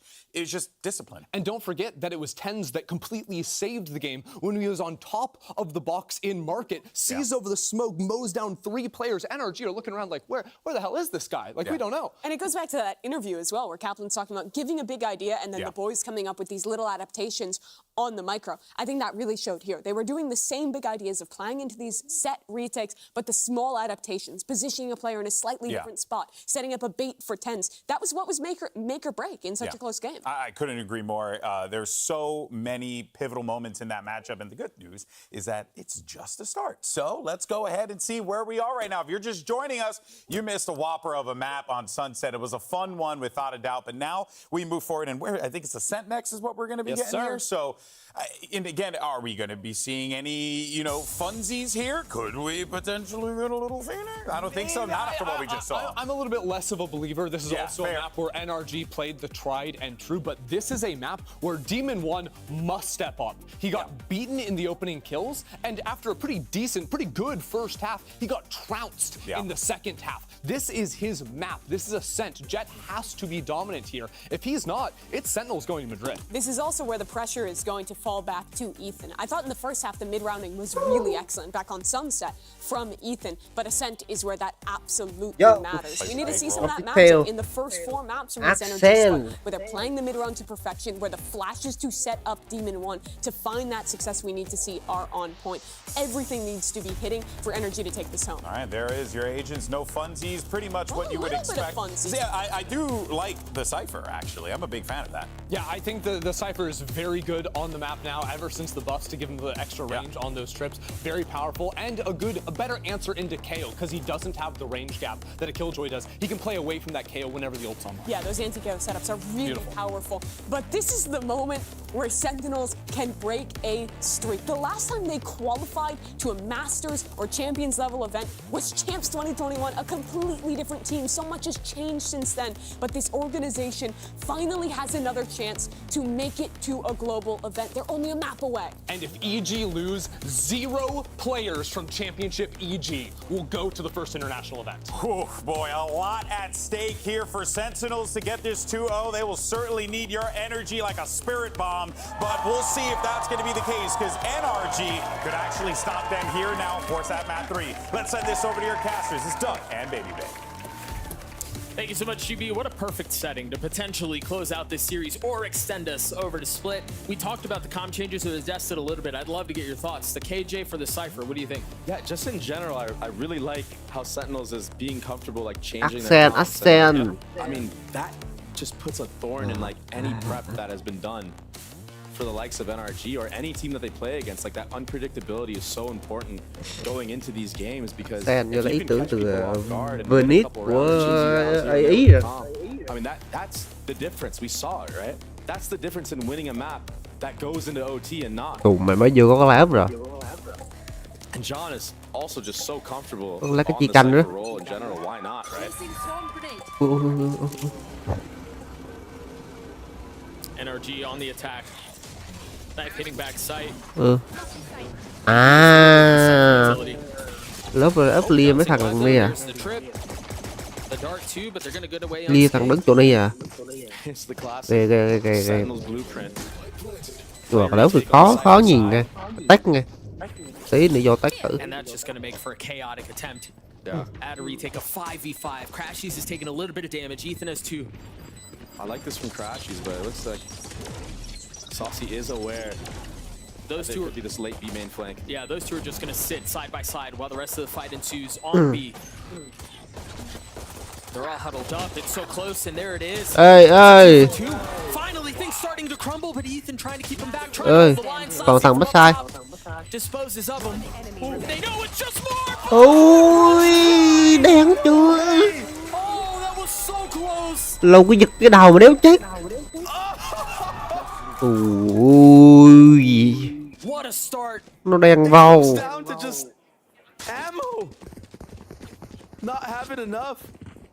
He dinked him so early. Nó đang vào, chứ phải đang bình thường. That he stayed alive though. Yeah. Saucy just in the Matrix in that moment. Oh, it looked like he already wanted to invest into the Odin, but changes his mind, and I like this from Zekin. Bringing the Outlaw into play here. First one of the series. And what a better spot to be at than Ui, chao rồi. having that A. Just free kills if A main is not smoked. And they've got to know there's a lot of pressure here. Hai. It's Elsis blocking down A. Ui, Demon One on the cũng other lớn thì side chịu. will not be around for long. And they've got the spike. And I know I stated earlier Cũng lớn thì chứ ạ. that Sentinels was playing with a lot of respect towards Demon One, but Mình now mà biết gọi này NRG. I kind of feel like that narrative might change, especially with Zelsis just challenging him there. He was one-shot headshot to a classic, but takes the fight anyway. Look at this trip. What can you really do? Yeah, I think at this point, NRG is trying to get out guns out of the hands of their opponents. I think Marv tapped the door on purpose. Sounded like it, yeah. Oh, to open? Wait. I heard it too. I don't know. What door did we hear? Maybe not this door. Maybe that might have been the A door. Potentially. Enemy remaining. Either way, Vic falls. Oh, trời ơi. That's one weapon found. Lấy súng, tính sao. Một về tới ba. Vùng đất đó. Phải chết thôi chứ rằng ai That was a nice shot. Chết I á. like that. No, having fun out there, super important, especially to play at a high level. You got to be able to tap into that and enjoy what you're doing. Chết là không được á. And honestly, when you're in that kind of zone, you play even better. He's just Play a little bit loose. Nghe là nghe biết I don't know if he's not going to keep the weapon, right? Alive. That's Ủa? amazing. À, không còn lùi đi ấy để yếu tiền à. Không chưa. Wow. Không cho thằng đi chết để không yếu, lại cho yếu tiền à. I'll speak about it after this replay because these are some nice shots, but as a player, this is something you joke about in scrims. Oh, let's keep him alive, you know? Yeah. Keep him alive, his money will be bad. I don't think I've ever seen it actually happen in a match. On purpose. Cay thật. They all deliberately hid from Marv there. Má quỷ vậy đó vậy. Outlaw này. Zekin still has the outlaw. Ui giời ơi. Once again, Nova thì ta tới đây rồi thì đang mãi được. I love what I'm seeing out of Zekin though, man. That's a fast Foul. KO. I didn't even realize that Ethan had this online already. He still has that outlaw. They've got to know he's back there. There's no way he got out of the site, but he gets Hai. Ui. Hai rồi. Đụng mà 12 với 3 rồi. Yeah. And already very costly for NRG. And I think if I'm Sen here, at some point you gotta just make the play. Maybe we don't go for it. Maybe we just ruin the economy altogether. Well, Zelsis did just get a weapon. Managed to pick up a Spectre. Spotting the first, just a little ahead of the flash by the narrowest of margins. Now 10 Có quá tiền rồi. He should really just try to get as many as he can before he dies here. I wondered for a second if NRG were going to be able to keep any. Yeah. Yeah, they very well could have Có gì quỷ luôn á. lost all their weapons if Zelsis Phải cứu. and Tens in that scenario decided to just play crossfires. But I've been hyping up the Outlaw so much, and this is the reason why. Even if he doesn't get any of these kills and gets a 140 tag, that makes the round so winnable for anybody. Even a classic, right? Yeah. A classic one shot. That just does so much damage. I'm very surprised that more people haven't been using it. Light armor on 4 for the defense. And NRG back to their similar antics from Sunset, a slow, methodical approach to the attack side. Great shock dart there. Getting crashes off the drone, taking chip damage as well. And there's the info. Demon One is in B main. Already Zekin leaning towards that market area, playing anti here.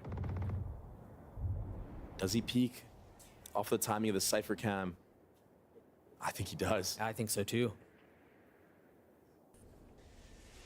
But look at the setup from Sen. They're so ready for the speed up on Cat. Yeah, and NRG are trying to potentially clear out trips that may be controlling mid. It's often an alarm bot that's there, but given the Cypher pick, the approach is just a tiny bit different. So important here for NRG to break this cam and get out. You also got to be careful here if you're Zekin not to overcommit. Not to over deliver, but he doesn't make any noise. He doesn't get the kill. Wow. They're warning shots. But is that going to be enough? Zekin might be in trouble. Yeah, he's dead. He had nowhere to go. The TP back B. Saucy waiting. As aggression continues to trample forward, Mark's going to fall. Ôi đồ, ôi độc yếu. Má Odin lỏ thật đấy. Zelsis and John have to try to take this back and attempt in a flood is denied. Ba là hai thằng đi hai bay nè. Quiet, his footsteps now pushing forward. Ethan Yêu mau đi pick. disposing of the IGL on the opposite side. He woke up. Trời ơi. Yes, he did. Oh my gosh. Yes, he did. That's the Ethan we Mình know. làm hack luôn. Maybe taking what I said a little too personal, huh? He heard you. He saw the clips in between maps. He's like, oh, we need me to shoot. Ethan tôi làm hết. I mean, that if he had gotten that kill on the Demon One, I think it's such a different setup. But not only was that the problem, but again, Zekin had nowhere he could go. Yeah, it was really good fundamentals from the side of NRG, because if it was a flash play, anything like that, you had Ethan bottom right of mid, you had Victor bottom left of mid playing anti, like jiggling in and out, right? Holding for Demon One to just get contact there. So they kind of had an idea already going into the round that there might be a trap play around that mid area. And honestly, Zekin was lucky to even get out alive at all. Just pistols for Sentinels.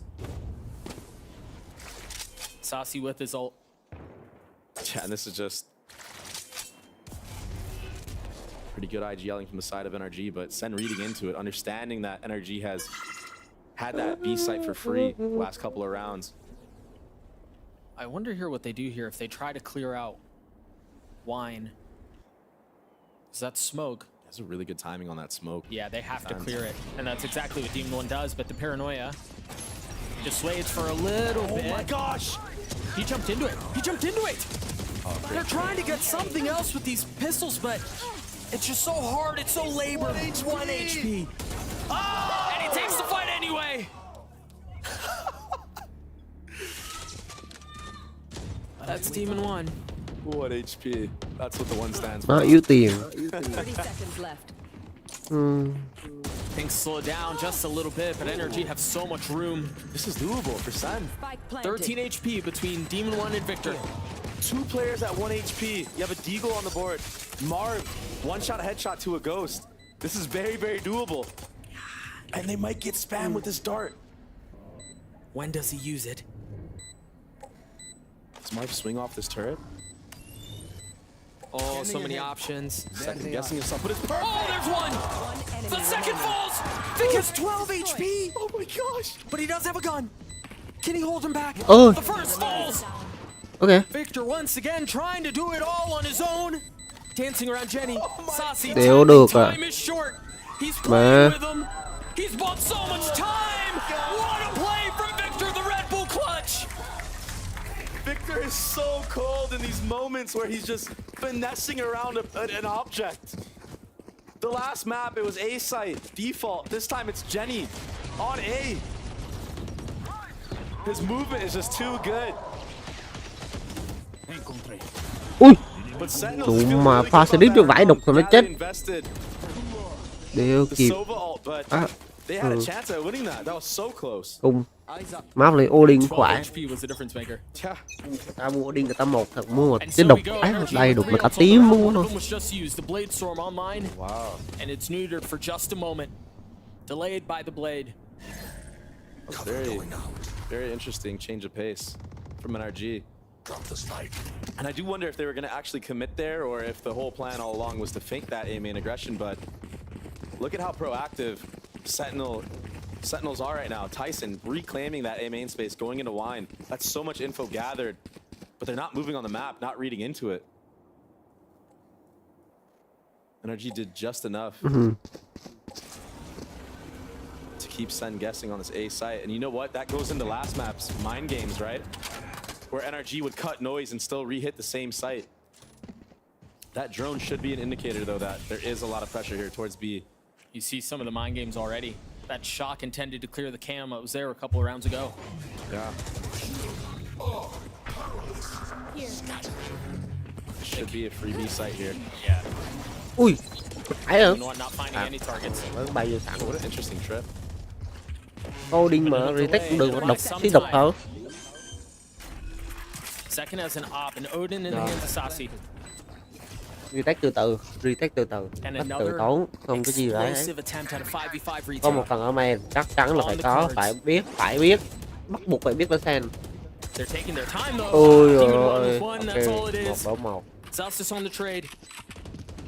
Spike continuing to tick away and Victor's in such a good spot. All he has to do is spam! Tens with a shorty. But there's still so much to do. Địch mẹ bắn ốp chứ lạ nữa. Ôi, có thằng men.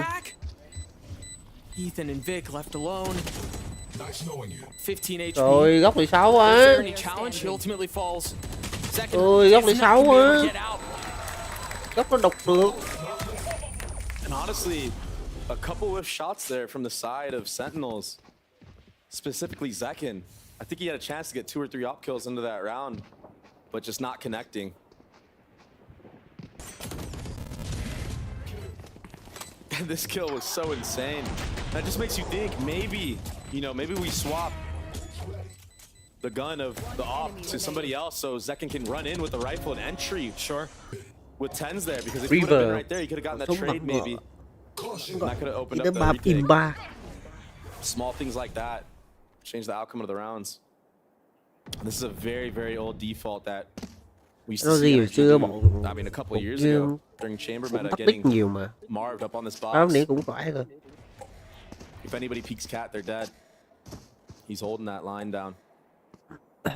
Now looking deep into mid. Looking for even a jump spot from CT, looking for anything. Thái rồi. Nicely done, spotting one.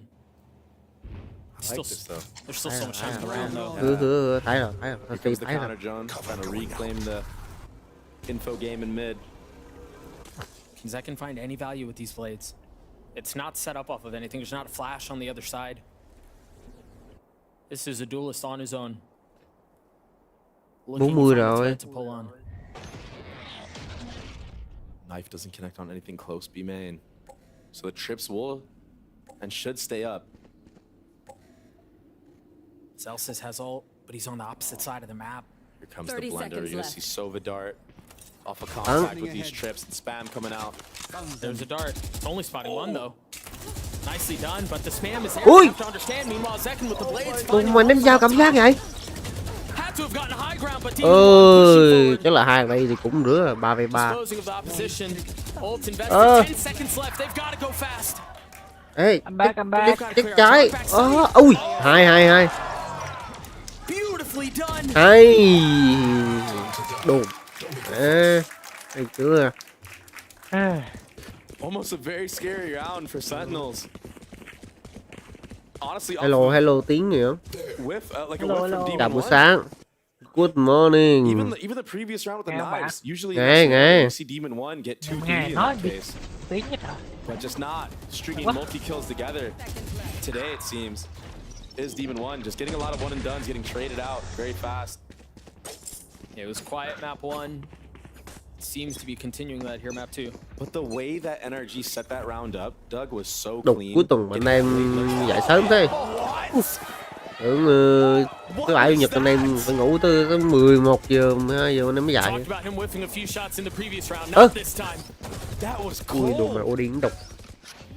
And he knew when you go back to the beginning of the round, the crosshair was expecting the jump spot. I mean, you should run. That was for anybody. That could have been anybody from NRG there on the jump spot. They're dead. But who better for Sentinels than to take out Demon 1? View run sách một muốn chơi chung được không? Chơi à?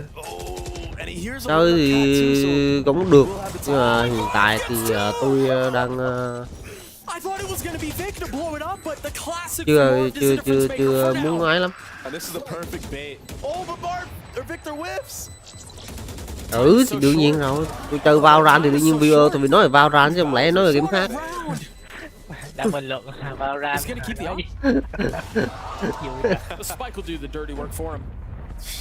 Nói chung là nếu như mà ông chơi kiểu có mic nè, hoặc là kiểu chơi không phá không này kia rồi thì được, tôi cho ông chơi được.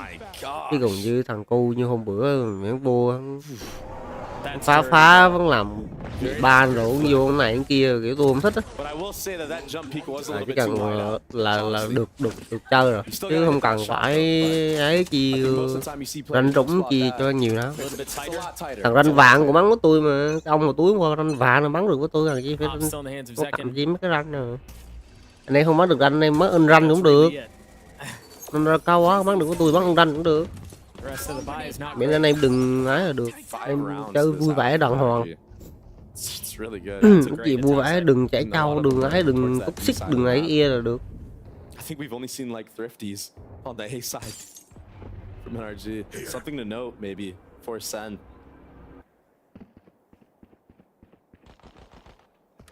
The Cypher just so far not getting too much value on the defense side. And again, silence covers the site. Just quiet. They love this door smoke. From NRG, nothing. Dude, 2-1 in the smoke. Yeah, not even a footstep. They're not worried about it.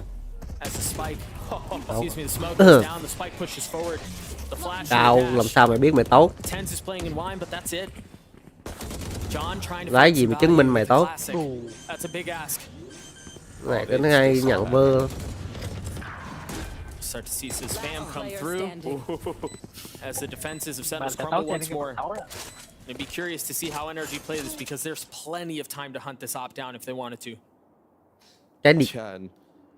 Người mà cầm phở ốp đứng đây. Xếp ốp chứ làm gì nữa. Xếp rồi, đứng đây xếp rồi. 25 máu, 25 giáp xếp chứ còn gì nữa anh. Để biểu ốp thì chắc có đứng đây thôi. Vô đấy chứ lại không kiếm. Vô mẹ mày ai ốp luôn rồi, đụng mẹ mày ốp giùm ta cái đù mà anh cha này cũng hết đường đó, hết đường trốn cơ. Anh cha này cũng hết đường trốn cơ.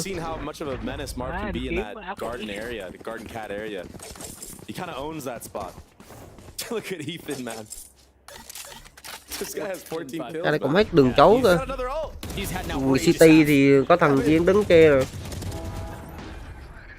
So obvious, man. See? Having the upper. Nice. You were right.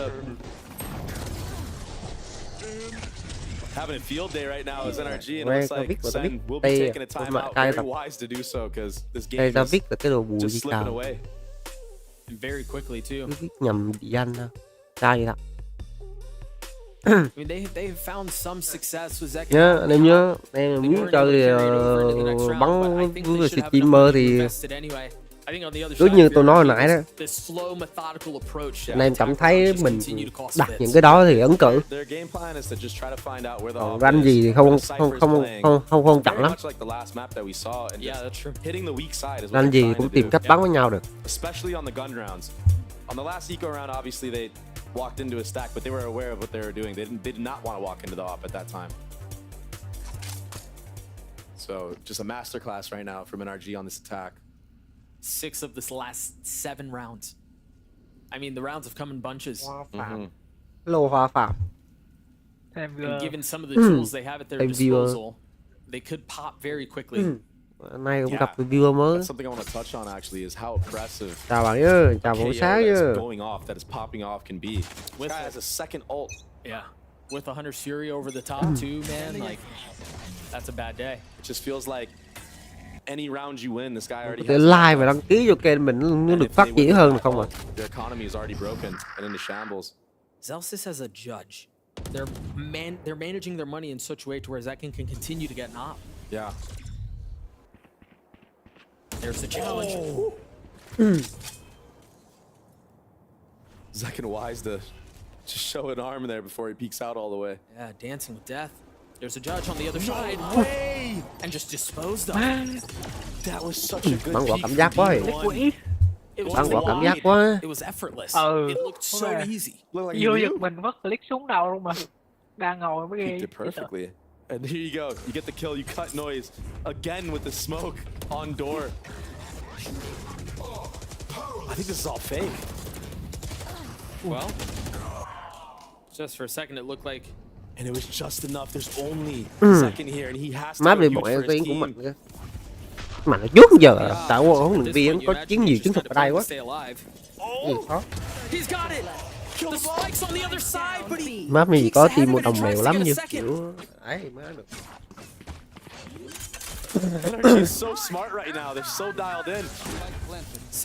Ui, đủ mẹ hai back Sova chưa?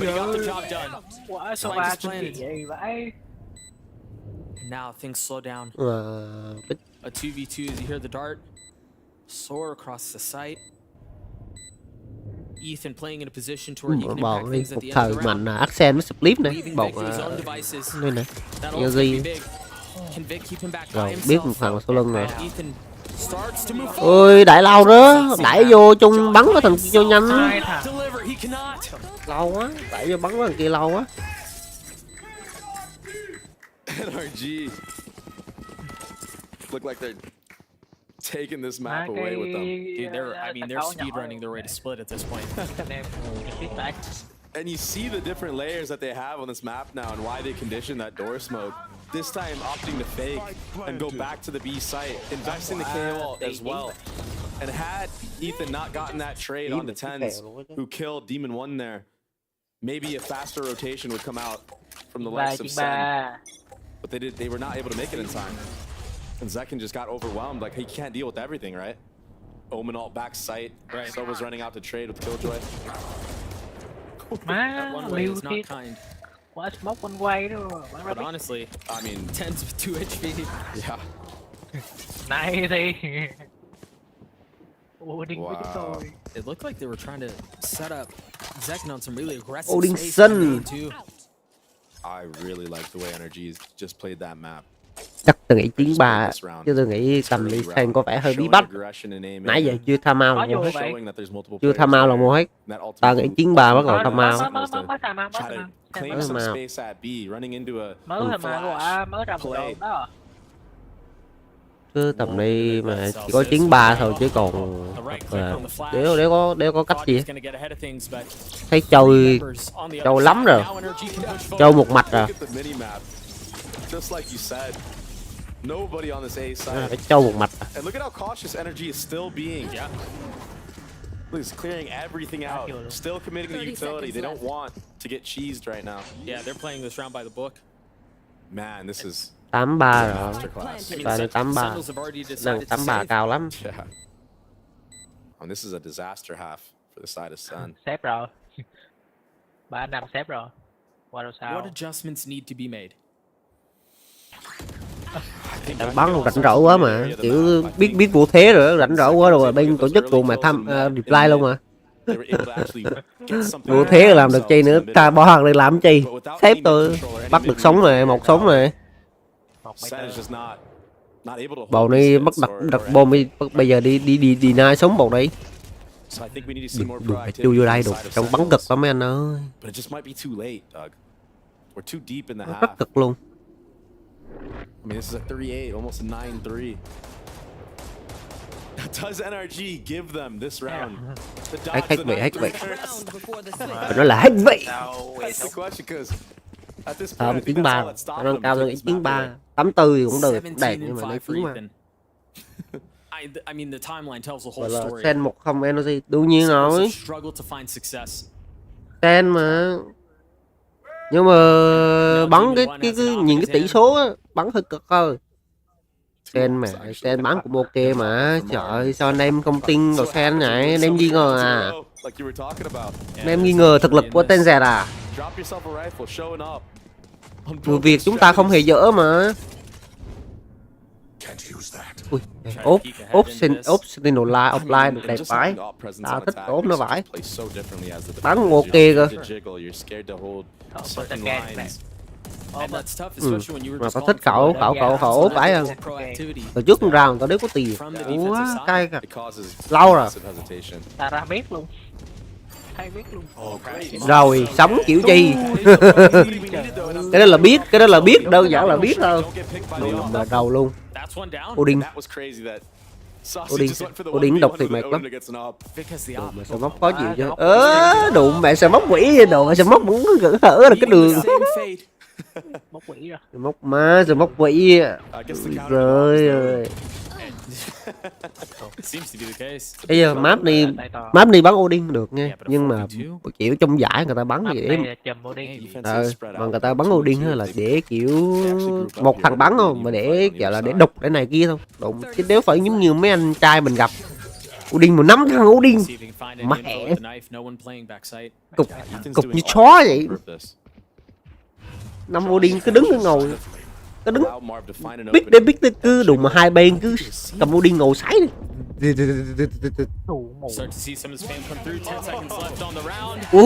Hay.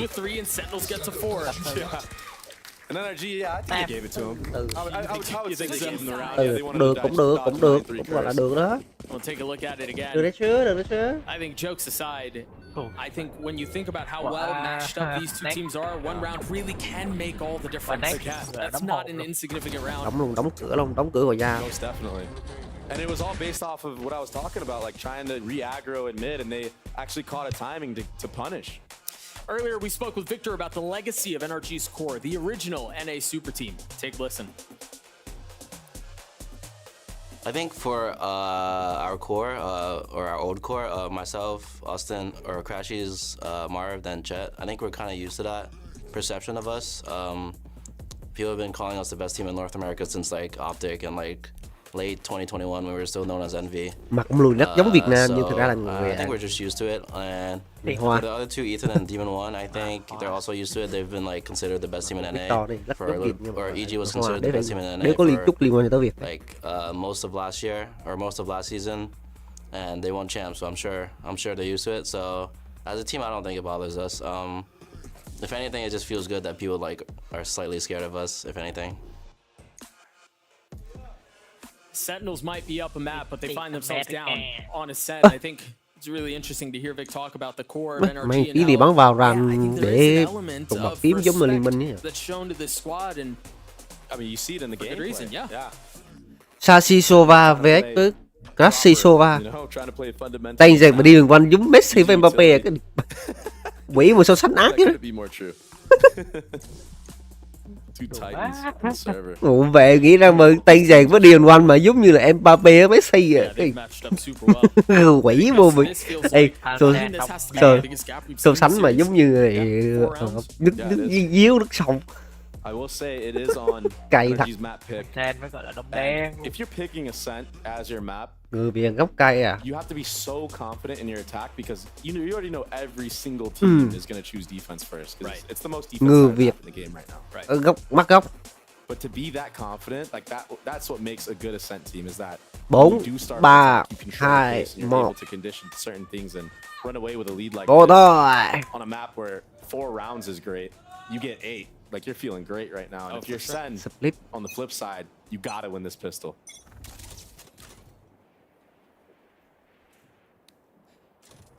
Nếu như mà bọn Senny bắn mà thắng được 2 rau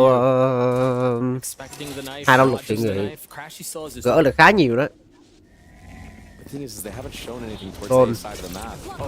Đóng cửa. Rồi. Chỗ này là thường đẹp nhất là có flash là đẹp này. Ui, đẹp 2 nice.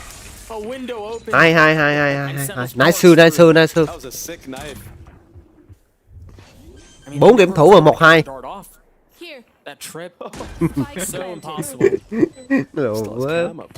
Bốn một player và 1-2.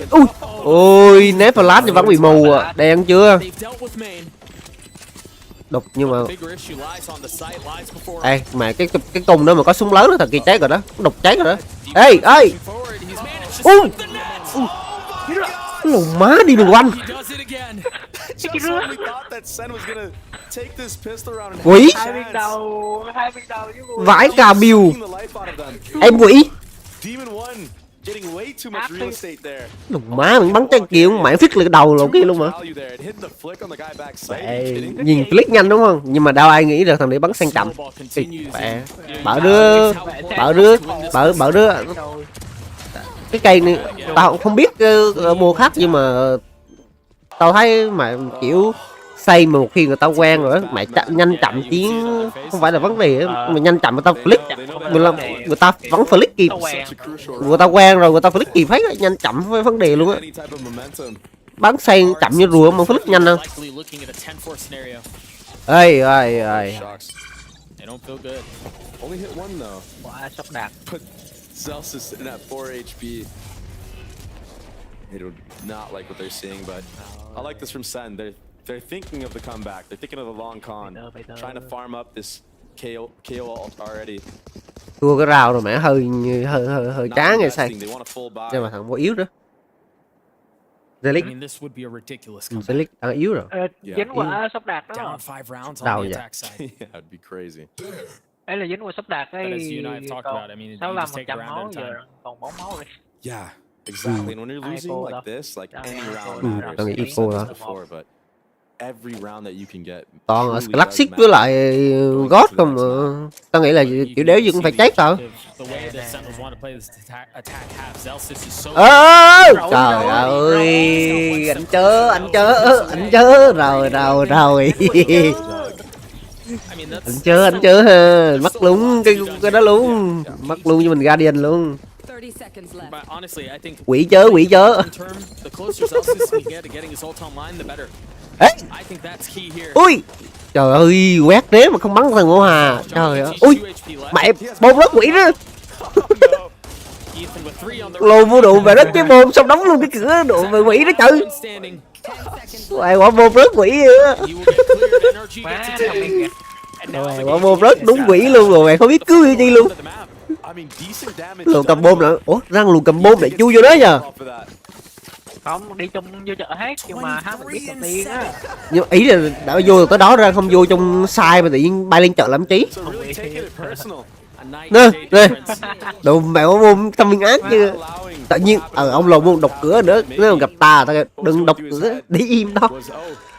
Anh cười anh cười nụ cười cái quỷ. Anh đi lỗ đâm đội. Anh cười nụ cười cái quỷ. Cái đó sờ móc. Đụng sờ móc chạy cùng chứ chi lạ đó anh đi quánh. Trời ơi sờ móc che đồng đội. Nhưng mà đồng đội vẫn bị quét.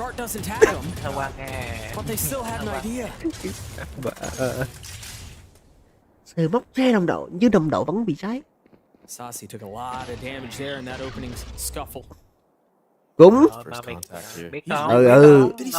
ôi trời ơi chụp hình ôi flash nè gì đó mà alo dạ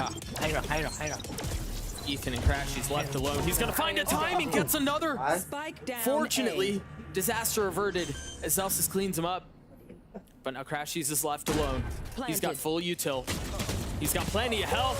What he didn't have was a shot against Zeds there. 50. Map 3 là map chỉ đến split rồi.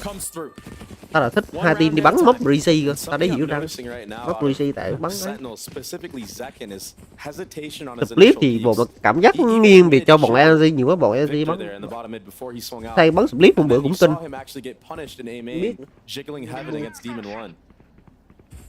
So maybe doubting himself a little bit right now. And that's not what you need. That's not what you want. He needs to be confident for his team to make this comeback. And maybe that round win could be the confidence that he needs to get some of these initial duels. Team in one has had a Guardian like the last góc này. 4 rounds? 3 rounds? Góc này bọn đằng kia có thấy rồi. I mean, không, ok bọn bên kia kìa đó. Chứ hai bọn trước mặt đó, trước mặt đưa những giặc ra không phải rồi. Anh Ten ơi, đù mà anh Ten bắn dữ vậy. Anh Ten bắn dữ vậy sao? Chồng yêu bắn kinh vậy. Vét gì đây? Vét gì đây? À, nấy Heaven ghi vô, ghi vô giùm cái. Đồ mấy quả nách này phải ghi ngay, quả nách này mà cày theo trái sầm móc cho nên là thằng đứng trong trái sầm móc là cút.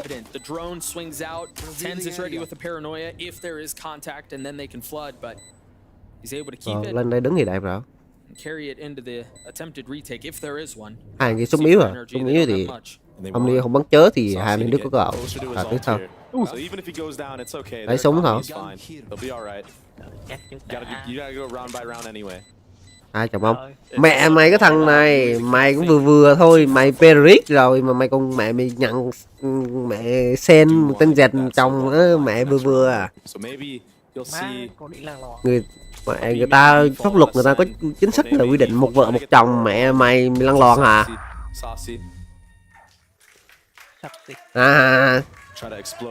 Mày còn 5 chồng cơ, nguyên cái team Valorant là 5 thằng là 5 chồng cơ, tham thằng cái 6 à?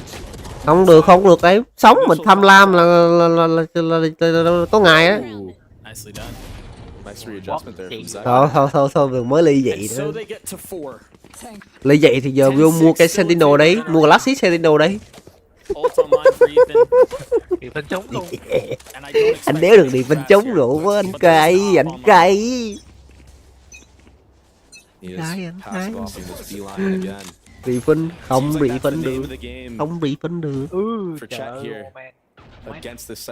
Đăng ký cái khâu rồi một refund rồi rồi không được. So really playing for that second layer. They're doing such a good job of trying to set him up. You saw Vic to contact bấm map, bắn cái map với cảm giác cái con hai con kêu cho với con máy cũng khỏe nè. Cypher kìa. Picking. Ê. Trời ơi, vãi hụt. Cảm giác điền quanh bắn ốp được kinh lắm nhỉ. Điền quanh bắn ốp kinh lắm. Bắn tốc máy kinh thôi. Trái sờ móc mới được nghe, ta học trái sờ móc này. Đã ghi. Đồ mới sờ móc này quanh quay hở cái chân mẹ biển bơm.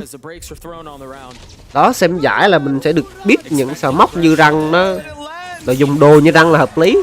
Chỉ có giải mới biết thôi chứ còn bình thường mà mình đấy là không biết nữa. Đó, nhìn giải đó mà sờ móc theo chứ ấy.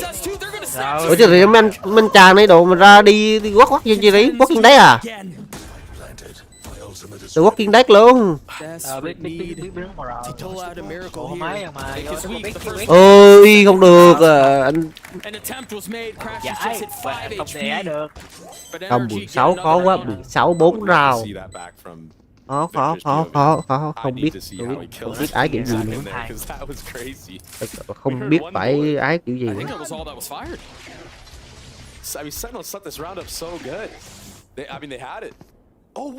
Ui đủ mừng luôn đi sờ bam, cảm giác giờ nghe cái bịch cái đường mà bấm cò luôn.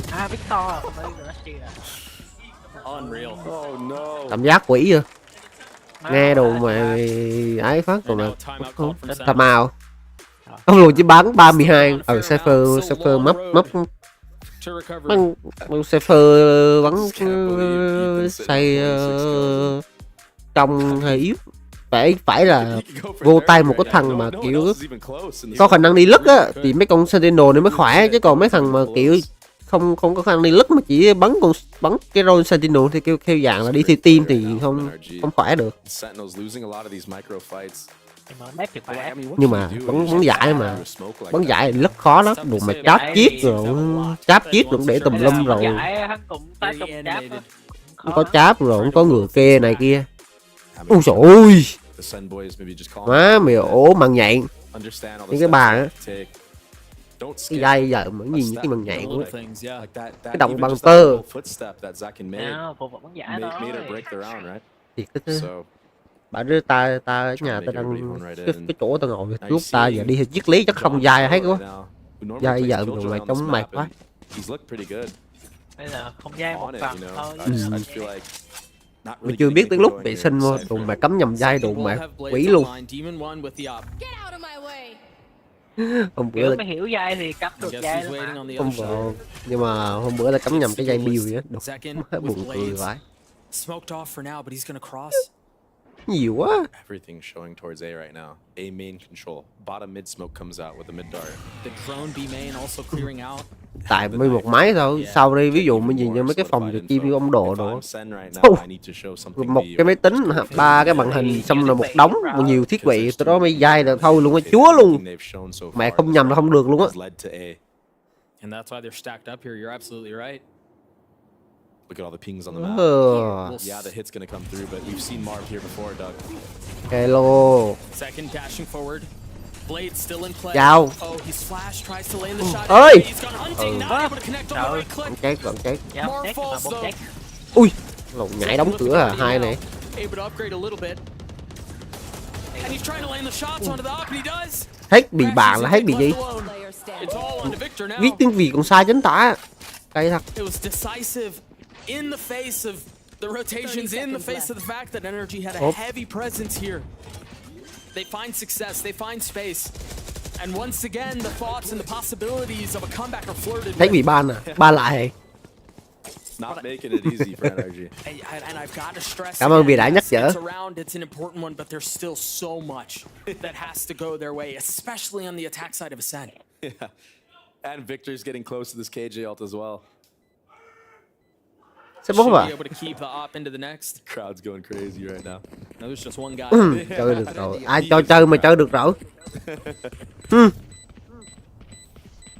Like that wide swing from John on Cat. Yeah. Anh này cứ gai hề. Into the next, Sentinels will get to see. Cứ như đúng rồi hề. And the money's not great for NRG. They did save the op though. I wonder now if we're gonna see Demon One buy a Guardian, because he does have funds. He should have the funds to be able to do a light buy. So maybe you have Demon One with the Guardian, and somebody else on the opposite side with an op. Marved or somebody, yeah. Chết Could be the rồi. case. Historically, it's been Marv. And that might be part of the conversation right now as NRG calls the timeout. Yeah, what can we do right now to get a cheese round, Em mới win, you know, or cheese first blood? Ok em mới dạy. Try to have a chance in winning this round with a bad economy. Chào em buổi sáng, chúc em buổi sáng tốt lành. So maybe a couple more guns than just that, but nah, I think it's just going to be knives and the op, and I think you're going to see maybe Victor playing a retake A setup here, playing off of his util in heaven to delay. If he gets a kill on the actual site hit, he can have that KJ ult to retake. And perhaps on the other side of the map, an aggressive play in B main, maybe anh không có gì ăn hết, mà có thì không thể cho được. Yeah, causing some problems, wreaking some havoc. Trying to push, trying to funnel Sentinels into that A site, but we'll see after this timeout. That is a preset play that a lot of teams like to do. Cái bàn phím của thằng đi quan tao biết đó. Đó là voting gì vậy? Quên mẹ rồi. Cái bị sạc chữ bằng phím voting lẫn ra. Có cái loại đồng bằng nó chuyên game á. Biết bao nhiêu, cái bàn nó bao nhiêu hả? Hồi túi tao sạc cái bàn phím nó có giá 6 triệu rưỡi. It seems like a different flash, and they have a paranoia potentially to crunch B. Yeah, no one there though. Very wise from Sun, but this is all on Vic right now. That's a deep smoke. Will he get the entry? There's the paranoia. They're taking all that space B. The question is, will Sentinels take A while they can? He's got the op in hand. Tao có tiền tao mua bàn phím lại vậy. Bàn phím nó có công nghệ, nhiều công nghệ với lại nó có ấy ngon lắm. Victoria. Now it's winnable, Doug. Demon One, Blades online. And look at Crash, he's in spot again. He's so far back. I think he's gonna ult the back. I think so too. The only gap. There it is. Tapping on to Zelsis. Oh, just narrowly missing.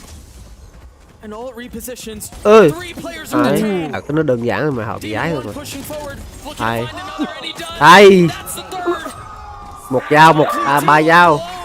And once again, the seeds of a comeback fall upon a barren soil. Khó lắm. Tao nói bọn này khó lắm. Map đi, map tủ của bọn đây mà. Đâu? Đó, cột dao nữa, làm luôn anh đi luôn anh. Nhảy với cái đầu. Nhảy. Nhảy. Ôi trời ơi. And props to Victor for actually going for that peak and hitting the shot. Yeah, too. It made the round so winnable. He knew what the win con was, and he acted upon it. Nice thrifty. He got his one and he got out. All those Jet reps from last year, playing the Jet on Breeze. You see it coming to fruition now. Hopping on Killjoy. It's so funny how things work. And honestly, not just him, you know, we talk about him getting value with the op and whatnot, but his lockdown. 50. Yeah. It closes things out. There's that early aggression. You see the dart into tiles, the flash up to try to challenge. Still guns on the side of Sentinels. There's still a chance here. There's still hope.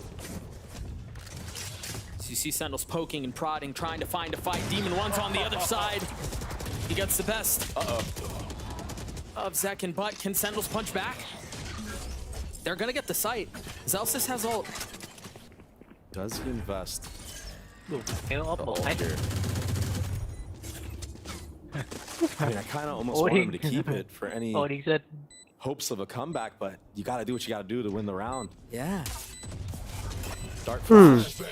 Not in sync. Just that's something a little bit uncharacteristic from what we've seen out of Sen. Normally they synchronize those together to make sure they get a scan. Oh, I don't think they're keen on this, man. I think he's just going for exits. Yeah, I think so. Just trying to get damage. Get more ult orbs up. That's a big kill. That's a huge kill.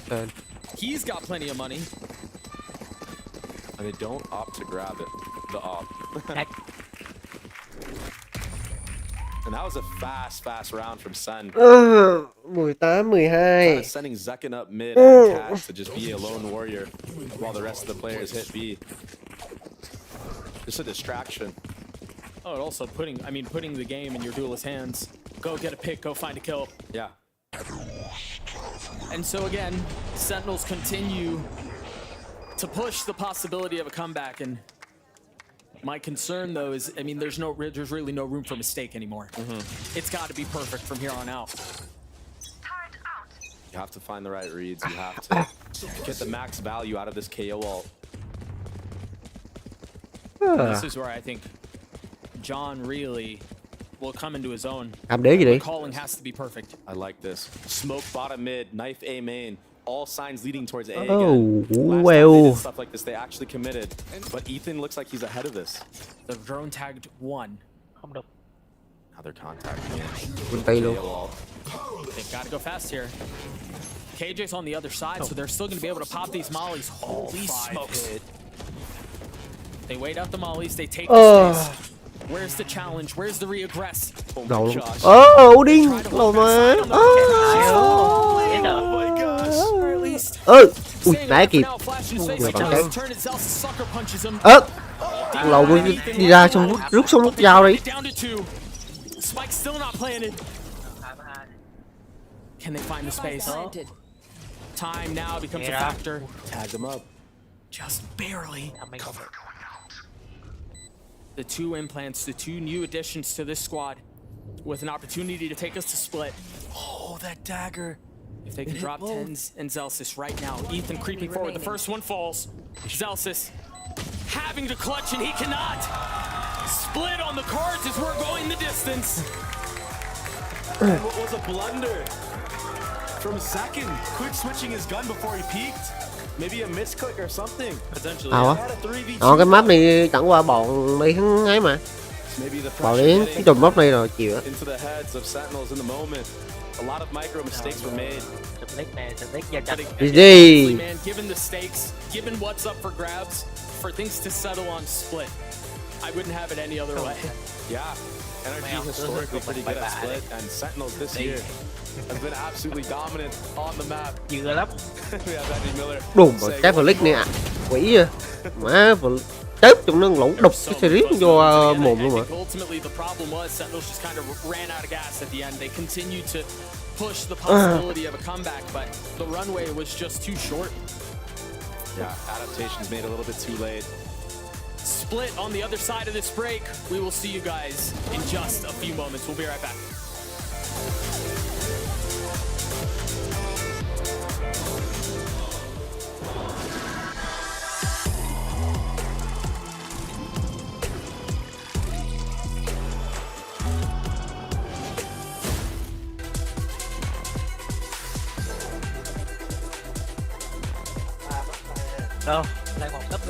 Map 3 map bố.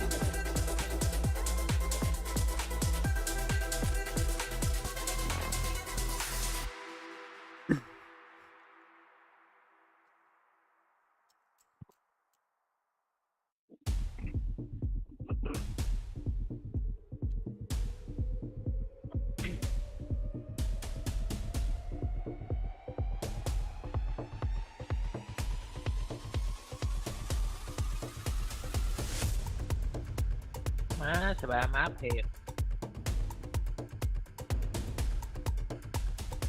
Hack.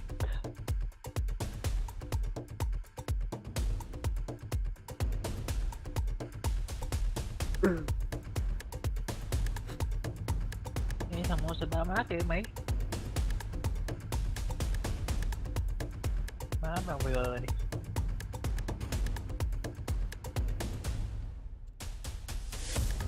Thắng luôn à, chứ không phải là 300 giây à? Cho 24 tiếng luôn mà. Ok. Còn cái bô mà lỡ ẩn rồi thôi, để đó túi tôi gỡ ra cho.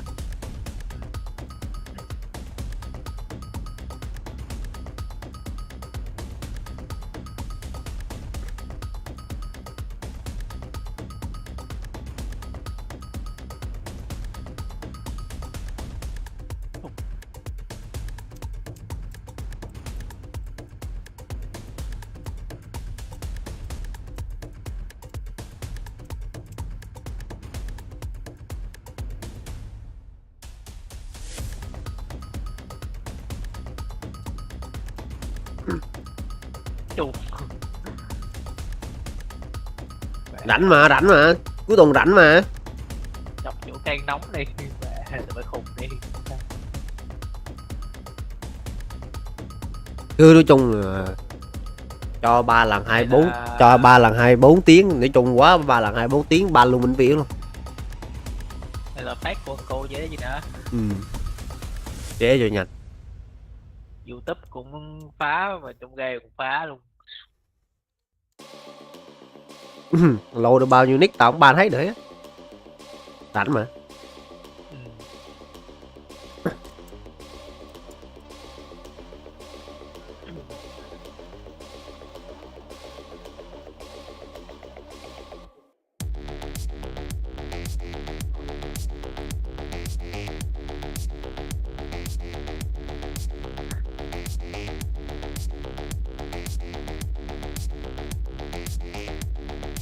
Tại thì đang hòa nhá.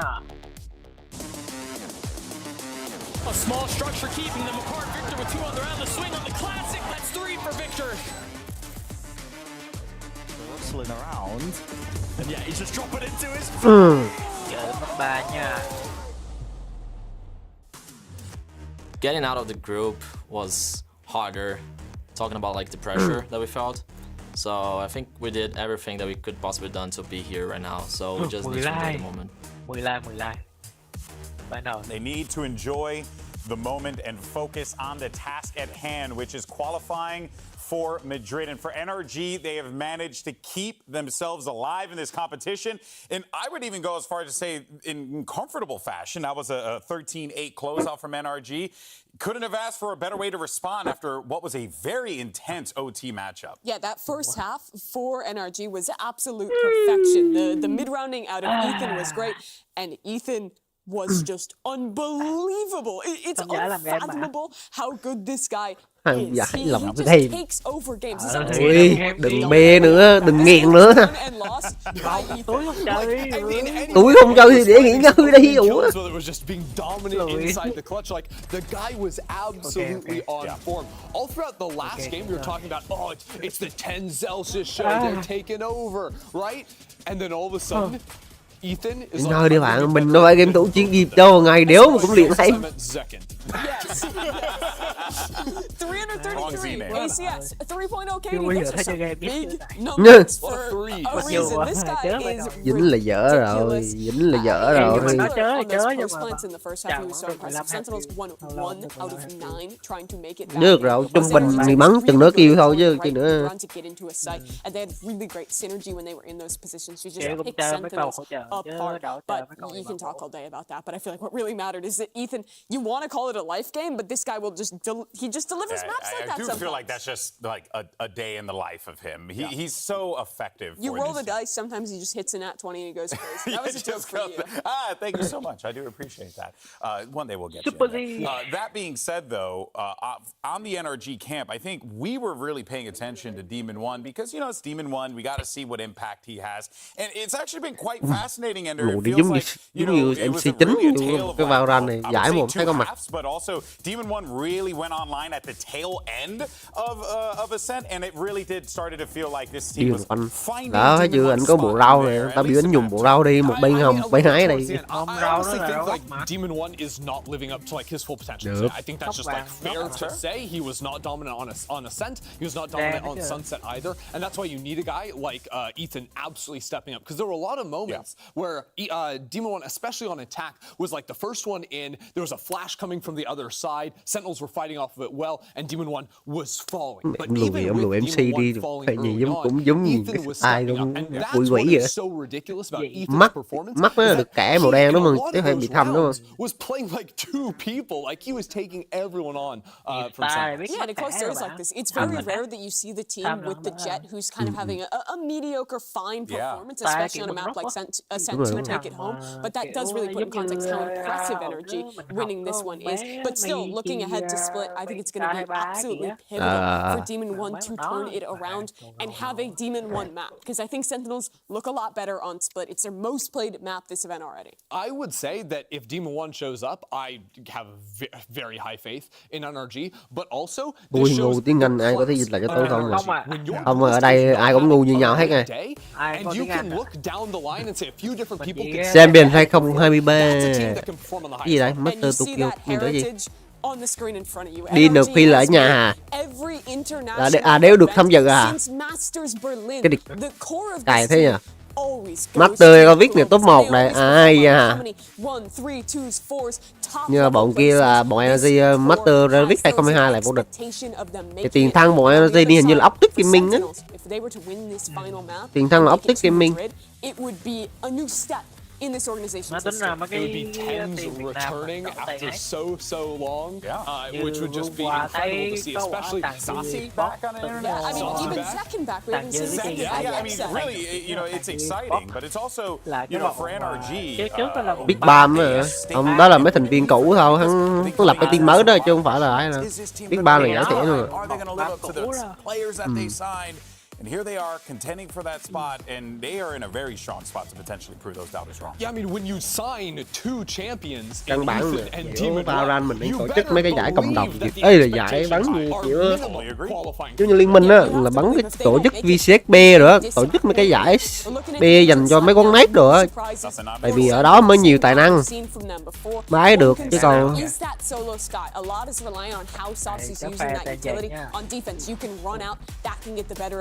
On the other side, Victor locking in the race. That means Team Demon One's on Omen. They're looking like EG out here. I'm excited to see what they have prepped on Split, and if it's enough to take NRG to another global event, or if Sentinels đừng nói thầy không biết trung lập ở đâu vậy. Đâu cười là đâu biết rồi đó, cười là không biết rồi đó, cười là không biết từ trung lập là nghĩa chi luôn chứ.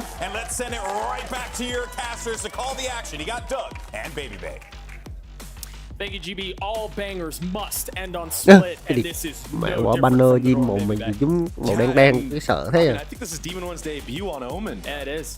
First time we've seen him play the Brim, we've seen him play the Astra, but Omen's a different beast. I had so many questions about what NRG would do when it comes to a map that you. Viper kẻ tường nè, Viper kẻ tường nè, Viper súng dưới chỗ hôn kẻ tường nè, á lòng van chứ. Cãi cái tường qua ấy à. Ô, đang là VCT Pacific. Hả? Nhầm giải anh ơi. VCV America chứ.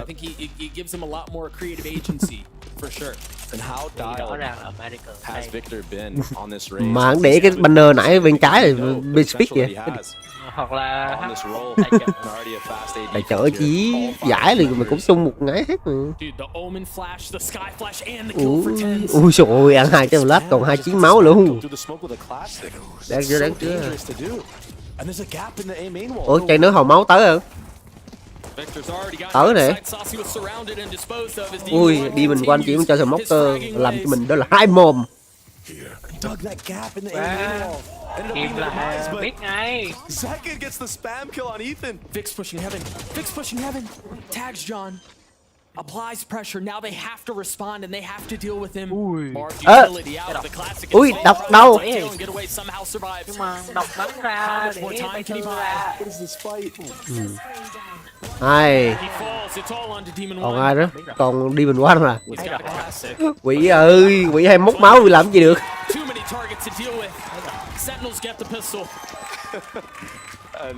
Tóc xinh là cái đéo gì. But honestly, all off the second getting that kill on the bomb planner. I think it was on Ethan, just spamming him, knowing exactly where to pre-aim. That actually opened up the entire retake and gave them a chance back into the round. Oh my gosh. But look at the smoke. Like I was talking about, actually ended up getting Demon 1 2 kills, one on Heaven, one on Elbow. So almost disastrous. Wow. And I think right now, Sen is definitely telling Zelsis to fix that wall. Because that almost was huge for NRG. Those little things can be the difference maker. Not just in rounds, but ultimately in series. Yeah. And to set the stage for those of you who may just now be joining us, Madrid is up for grabs. There's only one spot left for Americas at Masters Madrid, and it comes down to this map to decide who gets to go. Who's packing bags and who's sitting on the sideline for another month. Here. Such high hopes for both squads leading into the season. Sentinels finally figuring out their roles, finally having an IGL that they're much more comfortable with, and then NRG on the other side. Obviously, you have this blockbuster edition of Ethan and Demon 1, putting Americas on notice. Couldn't have said it better, Doug. Two Titan just fighting at each other. So crazy. Legends are made on stages like these. It just comes down to Bài súng mình để thua rồi. Mà họ bài súng thì họ bắn không thua. Mình bắn ranh mày cứ là mình thắng rau kia kìa, rồi mày đao sau mua súng tiền bắn thua cay thật. Đi mi không bay rồi mày thua không phải lâu không. Không, nhưng mà đúng là phải bay. Do có team bắn gì chứ không phải.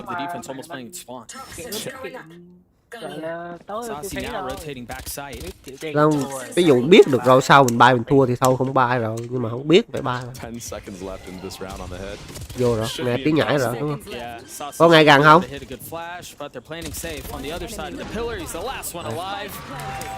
Cũng lớn mà thua đó chịu á. Không biết nói gì, không biết nói gì. No guns out though, so not the most successful eco round from NRG. And we have not seen NRG play split yet with this new roster, so we don't know what they're cooking up. And we've seen tons of footage on Sen. But even so, Sentinels have been so good on this map. The only loss they had, they already bounced back. Like the day after they lost this map, and already made so many changes to what got Mấy chai này bằng mấy khẩu. I feel like Sentinels is one of the best split teams I've seen in the game at this moment of time. Bất chàng giật cứu mà chắc có skin dễ dính mà mình bắn skin thường ấy. Yeah, they have all these star players champions, but this is a tough ask. Rồi luôn. Hai. Nhảy. They've done such a good job of playing around these Viper walls. I know it's early, but hai súng, bắt hai cái súng liền. Tự nhiên có hai cái khẩu súng lớn. Trái không? Đi mình thấy trái không? Thấy trái trước mặt không? Thấy thì ta lại qua. Không, thằng nó biên kìa, thằng nó biên là thấy thằng đi quanh rồi. Cái thằng bạc cam á.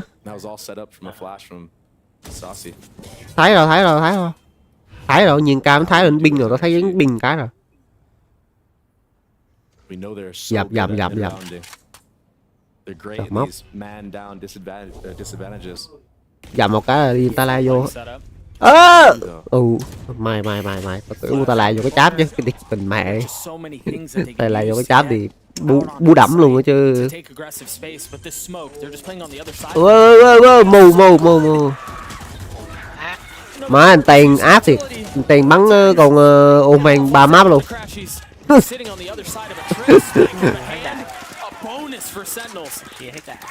Sen played that 5v3 advantage perfectly, not giving any first blood, not giving any picks to NRG's contact plays, understanding they're gonna utilize. Đó, ông lùi đi.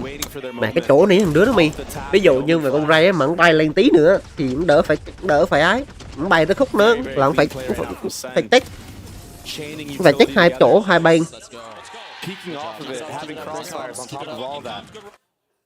Check trái, check phải, mà ông đi ông check bên kia trước, ông thấy check bên đó. Ai là nghĩ không có nha. Ai là nghĩ không có. Aggression again from Vic. Very similar, very reminiscent to what we just saw them attempt on A. Yeah, and this mid aggro opened up the lurk for Marv on this A ramp. Let's see what he can do with it. There is a cam there though. Sen opting to play a full retake setup on A. Oh, this dog is huge. Oh. Crashes can't find anything. Wow. He got stuck in between trying to figure out who he wanted to fight there. Yeah. Such a difficult situation, maybe Marv. Đủ mà pha đó vẫn làm hai đầu thì tôi đâu biết nói rằng đó, mai cho thằng kia chưa. Ê, mày tưởng chớ chứ. So why not push the pace? A deep smoke. John with much to do. Spotted. Caught him 4K. 3-2. Rotating back out onto the side though as Vic gets the spike down. Ooh, this is aggressive from Demon One. Quất dây được, sao móc đi quất cho được, sao móc đi quất cho được. Móc đi quất cho được, quất cho sao móc được đó. Lầu sự, con Ska hết chim nữa kìa, kiểu vô dụng chưa. He's ahead of that smoke. The problem is, right now, if they strike in this time, he's by himself. Spamming onto the second, almost hitting it. Oh, they were divided. And I know Tens is known for his flicks with his aim, you know, like shooting people's heads, but not with the Omen Flash. He was looking elbow with that, and then he flicked them right off of contact. Didn't know he had capabilities like that, Doug. Take a look at it again. The buy wasn't great. It was so close.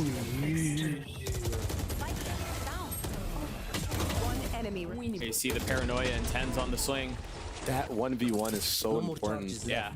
And Demon One, who I truly believe is one of the best players that I've seen take 1v1s in general. Yeah, for sure. I feel like in this series he's been kind of lacking in that aspect. Ooh, chứ lát. Flash is traded. Spike sitting back in spawn. Just very slow play here. NRG trying to field out what's happening. I think they're a little cautious now because Sky has been shown at B. I mean, the smoke is the only thing keeping them apart right now. You've got the Roomba and you have the dog clearing up, taking space. Do they fill in what was previously vacated? Does NRG have a read into Có là có con tắc giao tiếp với nhau chứ. They've taken some space and it seems nói là về team nó mày tập team độ ngái các kiểu hết chứ tưởng mày. Take a step back to the second layer. That's exactly where Tens is. Has a paranoia in hand too. There's no combo though. There's no one really to swing off of this with him because of the rest of the defenses have already pushed into garage. Zelsis taking the best of Demon One. And he's got to tuck tail. He's got to get away. Keep a close eye on Zelsis so he continues to push the pace into main, into garage. What an awkward situation. Nè. Has to be clean. Flash tries to turn it and stay alive. Zek can now satchel forward to vault and hand landing it onto Vic. Ghê chưa. Ơ, nãy chỉ đêm nổi. Nãy chỉ thế này. You have to deal with him. You can't afford to just leave him there. Finally swinging out and getting the safety. 4-0 rồi. Chắc ta đi. Ơ. Tay vẫn đớp được thằng. Thái tay kìa. Thái. Thái Teng ơi.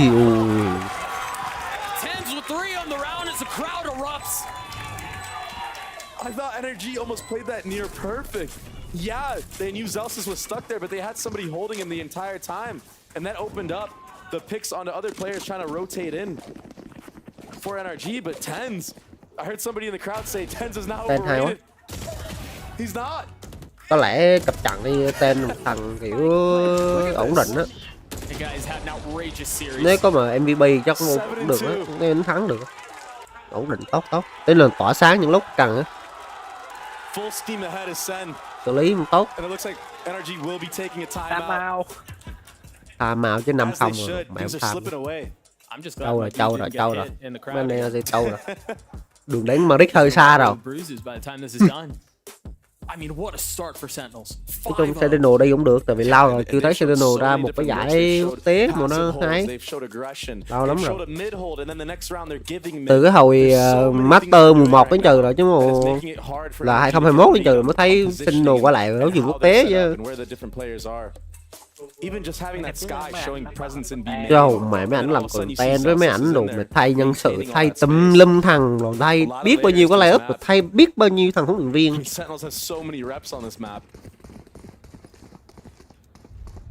Đánh khó đấy hả? A 5-round lead. Full momentum. Tens with the op. Meanwhile for NRG, nothing but a myriad of questions.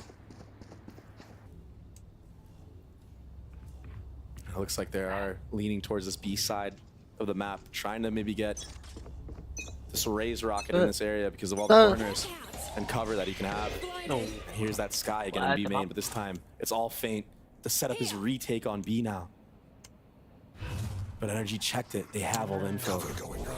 This should be a good read from NRG. Không thấy. They're not going to clear him. Dog missed. They're not going to clear Zelsis. Oh, this is the wrong. Đủ mắt đen chưa? Địch về quỷ táp. Đi qua lần trước bắn sụp đứt kinh lắm mà. Làm gì để điều của nó? Tắp kinh. Tiếp một kia nữa, còn mấy cái highlight vải Serif với vải Guardian với vải dao đây không?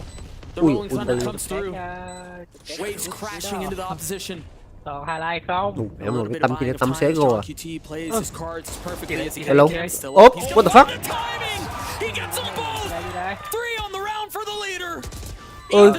Ơi, móc. Ui, 32 máu. Làm được. Gỡ lấy ốp được.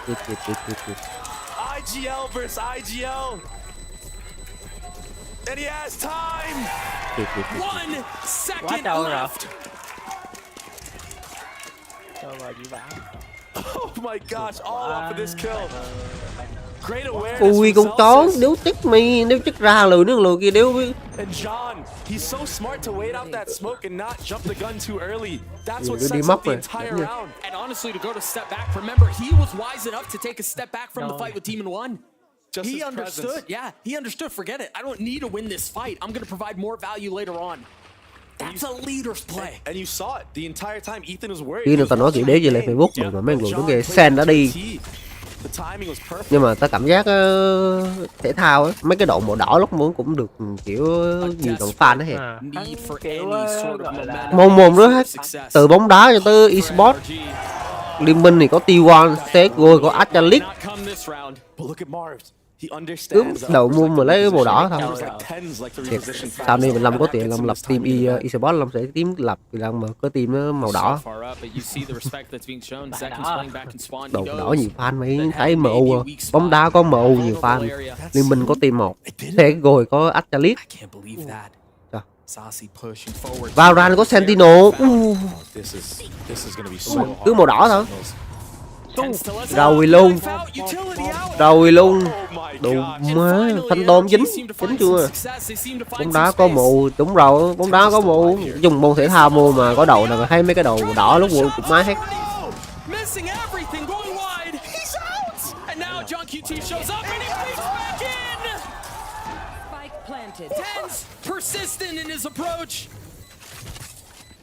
Relentless and reckless abandon.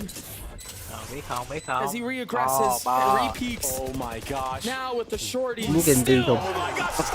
Ông dầm cây hả? Ông này dầm cây hả? Lại thằng lùi đi, vãi lùn anh lùn John Cena đi vãi vậy. Đồ mà khi cần thì anh có, khi khó là có anh lo luôn. Đồ quảnh sơn luôn. Khi cần thì anh có, mà khi khó là có anh lo. Ô mày bắn ốp bình thường, ô mày bắn ốp ngon. Ô mày mà gặp trong tay mấy cái thằng mà kiểu như 4 second nữa bắn chiến lắm. Bắn như controller duelist luôn mà. Nhưng mà đủ mạnh. Bắn liền mạnh anh tên quải ác rước.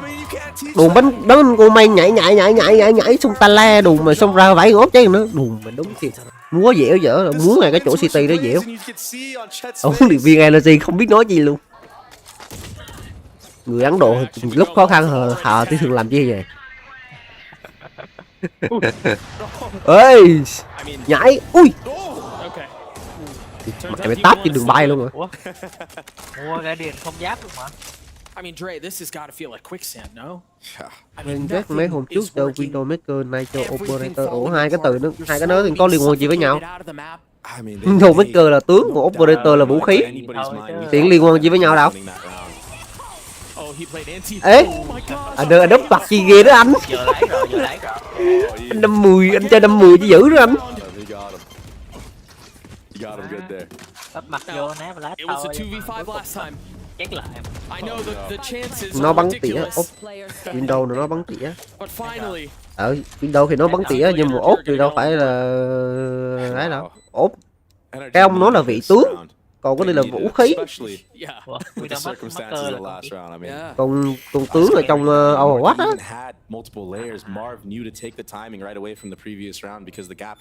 Không. Đó là tên vị tướng.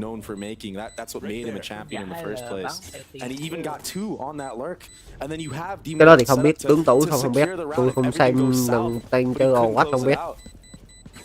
Ai bắn ốp kình, nó bắn ốp kình. 8-0 à. Mạng trâu dữ đó trời. À 8-1, 7-1.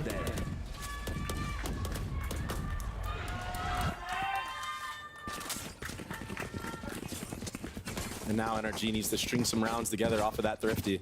There is an op online for them. That's crazy. He looked like he wasn't even aiming at him. Just understands where the bullets are going to go. Big entry from Vic there with the rocket as well. A thrifty round, heroics proved to be the difference maker. NRG still down 6 and op in the hands of Demon One, and you imagine that means we're in Demon One. Yeah. And look at the buy from Sen, a lot of light armor. It's like they were up 7-0, but every round has been so costly. Đặt cái tâm giống như thằng Sefer tủ thô Sefer hôm qua, đặt cái tâm hơi sắc đường mà. They had to go for light armor buys. Không nhưng mà cái này vãi. Đó, ta mà đặt tâm là ta sẽ để cách cái tường ra một khoảng, tại vì có những thằng á là nó sẽ bắn cái kiểu dạt ra, dạt ngay tâm mình bắn một bấm luôn. Khỏi phải fix. Đó là mấy thường mới thấy người ta kêu ốp mà có mấy thằng vẫn dạt vô đúng cái tâm ta luôn, người ta bấm chứ ta đâu có vãi đâu. Người ta hay đặt tâm gì nữa.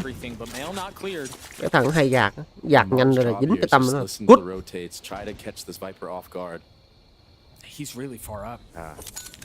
Ốp thì ta vẫn thích thằng can bắn hơn, thằng nó bắn ốp kinh. Vãi của Địch. Rồi sao? Bị rẻ đi chứ. Tại vì thằng đó là kiểu mi xây mấy thằng xì chim á, đồ mạng bắn đét mắt mạng cầm ốp làm 5 làm 6 cái má đó. Người ta bắn đét mắt người ta liền ngay lỗ liền ốp rồi cái gì. Đấy, góc này nè, góc này nè.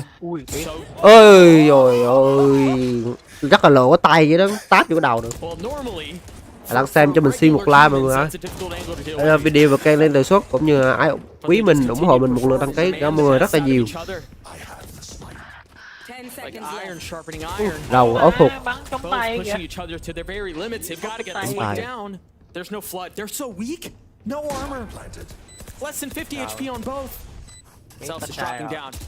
John close by. Spike ticking away. Crashes falls. Demon One with the op. 2 shots to hit. Cái đây là hột, cái đây là trượt. Cái đó trượt là rõ. Anh quỷ ơi, như rứa mà cũng trượt được. But so smart from Sen to double swing there. Honestly, just finding all these crazy kills. The awareness to spam the smoke, just everything going Sentinel's way. It just seems like they can do no wrong. Oh man. No way. Dude, ê.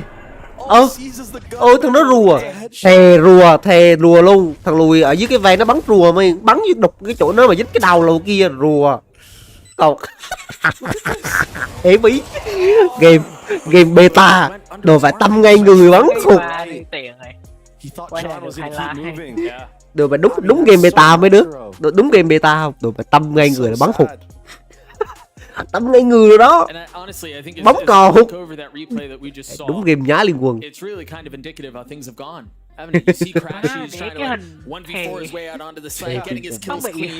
Tao không phải cái gì chúng ảnh thờ. Bây giờ đừng mày sợ vãi. Không biết mình có phải mình cho mình người phương Đông mình nghĩ hơi ấy không, bộ phương Tây nó nghĩ khác không.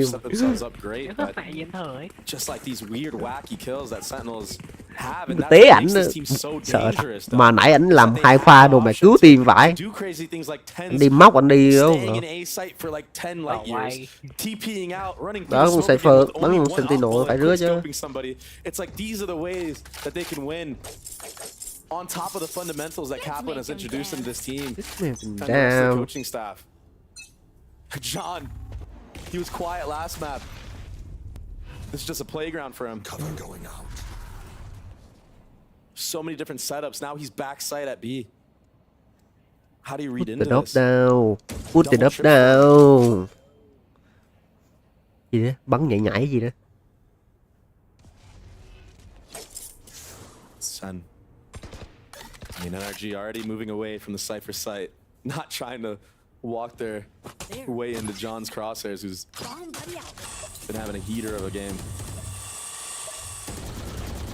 Phá không? Chắc phá chứ. Xe nó chắc lộ. À không, xe khác, đi xe khác, xe bên kia không phải xe nữa. Chắc là lộ rồi, chắc là bắn lộ rồi. Perfect timing for NRG right now. Yeah, map đi người ta bắn người ta. 50-second mark has hit. Alright, let's back up. Let's not give him any kills. We know a site hit's gonna come soon. Mà lộ kia không kê mic à? Đủ mày không kê mic. Hôm mai kê mic hết đủ mà quá khách vô mà ban. Vô mic rồi này. Không lộ tiếng này.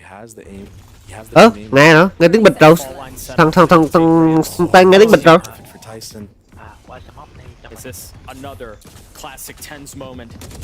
Ui, và nó vãi qua đường kia. Ui, cái lùn chứ nước. Vãi lùn quả sấy đồ mẹ phân tôm kìa. Đủ má quả sấy phân tôm điêu vãi. Sấy đồ mẹ 1 đầu 2 đầu. Má quả sấy ban đầu thật là cảnh sát luôn. Phân tôm chứ, phải phân tôm chứ. Đi. Ê cái tâm người ta có này, tao biết nè, nhưng mà tâm này hơi khó dùng. Ui, mày đá đen chơi, sái vô người thằng kia xong tự nhiên mấy viên đạn sau đồ mày dính đầu mấy đồ kia hết luôn. Đúng mà chỉ có phân tôm mới làm được mấy cái quả sái gì đó, Vân Đồ không sái gì nữa, Vân Đồ có tapping khỏi nó thì được. Vân Đồ có tapping quả nó thì được, nhưng mà tap không biết sợ được không, nhưng mà phân tôm nó làm được cái đó thôi.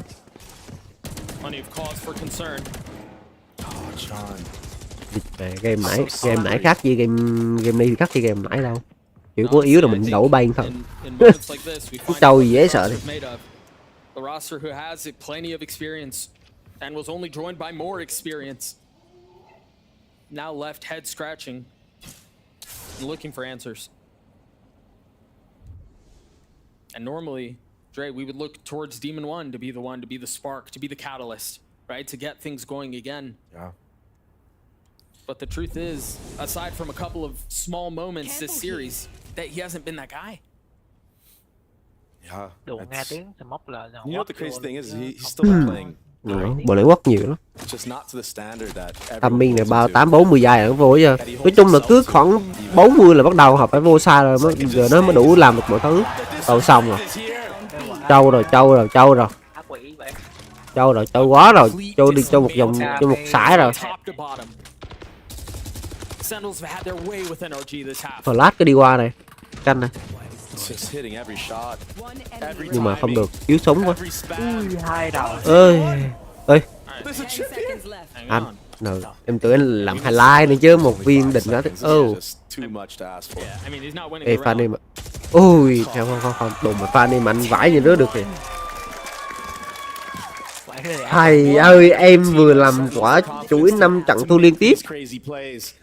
Thầy nghĩ là em nên dừng lại đi. Em càng chơi là càng ái đó. Em nên để vô qua cái ngày này đi. Em cho liên minh đi. Kinh nghiệm của thầy là em nên dừng lại đi. Em tiếp tục là em đi thêm một sải nữa rồi đó.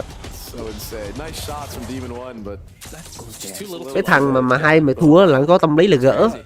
Ta phải gỡ cho bằng được. Nhớ đừng gỡ em, để đó ngày khác mình gỡ.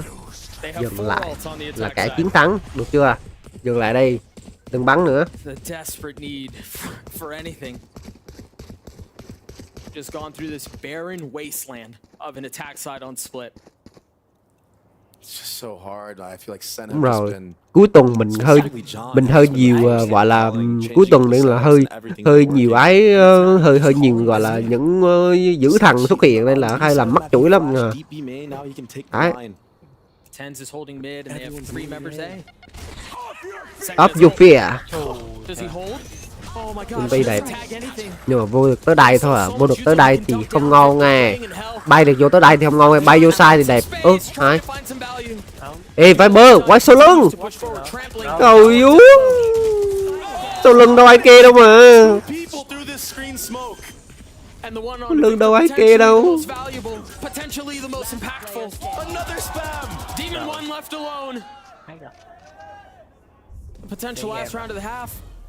And the potential of an 11-1 lead. Wake up. 30 seconds left. Oh, he made a stop. He's been heard. He's been spotted. He's been found. 11-1 for Sentinels. Đồ mà rứa vẫn thủ được à? Ôi. 13-1 thì 13-1 thì bọn y tệ đó.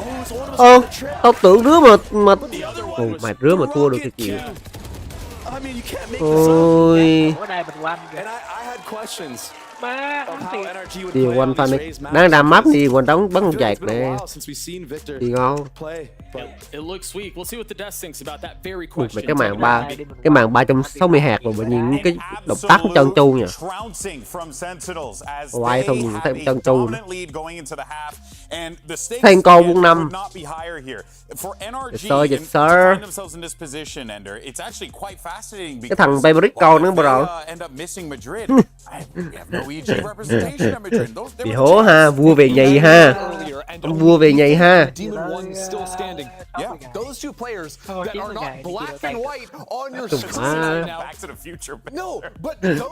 Team 5 thằng, 3 thằng và cái Moon Bustio với thằng kia thằng Com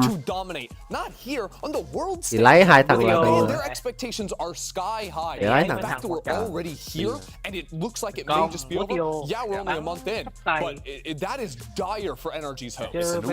It absolutely is, and they're up against the Sentinels that no one really had the expectation of greatness from them. This is the organization. The last time they went to a global event was more than 9 chiến trong 30 ngày kể từ khi Sentinel chỉ đến với Regional Final là quốc nội à?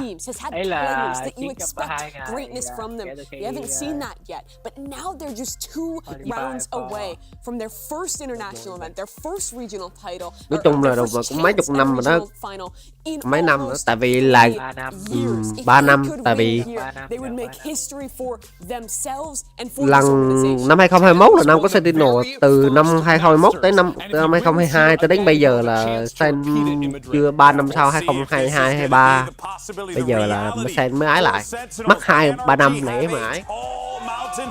Nhưng mà fan mắt họ, mặc dù Sentinel thì không đến với lại mấy cái giải quốc tế nhiều với ái nhiều, nhưng mà fan của hắn vẫn đông nè, đéo hiểu, chắc là fan của anh Tàn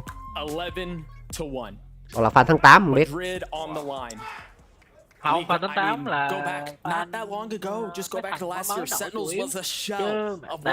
không mà tới fan phong trào à, tức là fan phong trào à.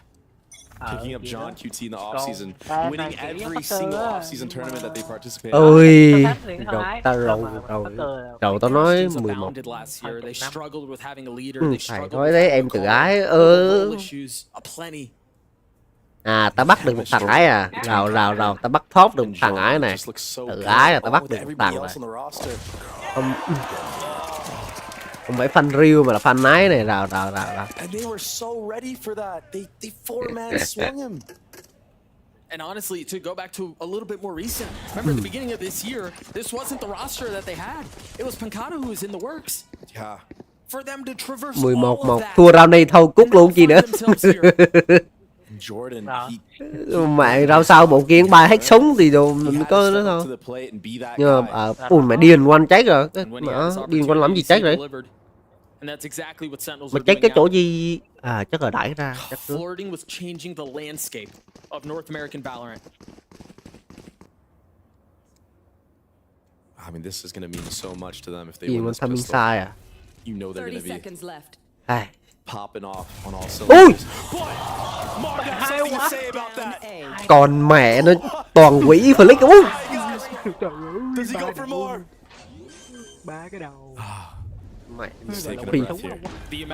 Mẹ một khi anh đầu má thằng đi mình quanh đổi chỗ đúng không? Thằng đi mình quanh team V qua đúng không? What the fuck? Thằng đi mình quanh team V đúng không? Tao hứa luôn, thằng đi mình quanh team V. Ê, đưa tao cái ai? Các bạn, đưa tao cái ai? Đưa tao cái ai con chó này. Ui, tao thề pha nữa thằng đi mình quanh địch mẹ vì kiểu rút ra để tao bắn. hoặc là kiểu vợ về đưa đây tao bị dùng interview. Tao thề bắn kinh chưa? Đồ mẹ ấy giờ am đầu hắt gì điền quanh đâu. I mean, that looked like truth there. Make sure you follow iBuyPower on socials where they're giving away a free PC every time there's an ace. And whichever one of you wins. Chơi game mà nhờ đồng đội bắn giùm. Gà chưa? Có Việt Nam đi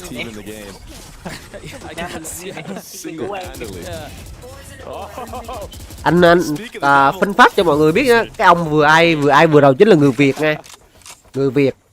Họ Nguyễn. Thật trên mạng, người gốc Việt nha. Biết nói tiếng Việt nha. Rùa người ta bắn thế, người ta rùa, ai mà đang rùa em. Người ta bắn kinh mà, bắn giải rồi. Nếu như mình bắn thì gọi là không rùa.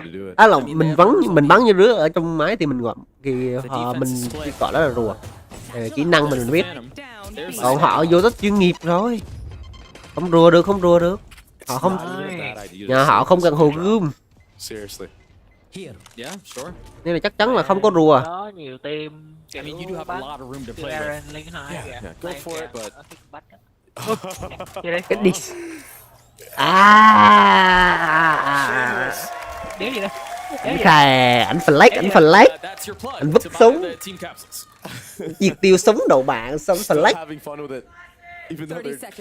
Rồi mày đi, giờ quỷ riêu rồi, quỷ đây. Anh flash. Ây da. Thế thôi. Content một lúc mình ơi. Phải nói là phải nói hủy súng, phải nói để mà hai thằng cùng chết để đâu sao có tiền, đơn giản đó thôi. Hồi nãy kia cái lúc mà mình đây kia bọn Sentinels làm phao đúng quỷ luôn. Còn đúng thằng Marvel đúng không? Thằng nó bắn một thằng lấy súng lớn rồi đúng không? Bộ lùi nếu giết thằng Marvel nó chạy trốn để cho thằng nó yếu tiền. Chạy trốn rồi để giết thằng nó ngay. Vì giết thằng nó là đâu sao là chết nó sẽ có tiền á. Thì con mày quỷ vãi biều à. Hai ông Ten với ông Sashi chạy à, nghe tiếng chân chạy à, đéo bắn lù nữa. Một trong những thằng lùi nó thì chạy tới chỗ mày ổng. Đi trong ông đó. Thầy luôn. They're staring at. Chưa thấy đi. Giờ sự móc nông đấy. Persist or at least attempt to try to defy the odds. Móc này cũng vô được mấy cái góc. Those are some massive odds are up against. They have guns though. Ethan with the stinger. Crashies as well. Hở nè. Tí 40 giây đánh. Noise being cut across the board from Đúng rồi, Sentinels. có thằng sợ móc với thằng Sentinel đi chơi tí. How this moment, how this position impacts Sentinels and their playstyle. We talk, sometimes about are you playing 40 giây mà không mới đánh. 40 ba mấy giây. And you wonder here, if Sentinels peel back a little bit, let off the gas a little. Hoặc là pick được người. I like what they're doing here. I like how they took A control early. They cut noise. Contact back up mid. They're showing stuff towards B to try to bait a rotation out. Rồi. Trời ơi, sờ băm ác rứa. Sờ băm với quả ác rứa. Mày ngầu rất điều anh đấy biết ai luôn á. Ngộ. Em có phải lát nha. Ui, không chết. Hay. Đây là bấy 3v3. Ê, con thằng chống sai mà. Ui, thằng lùn với số 3 mát nữa. Quỷ ngợp. Ngợp. 2v1. 3v1. Thôi. 1. Ôi, mẹ bắn cái gì không bắn mẹ khẩu Stinger.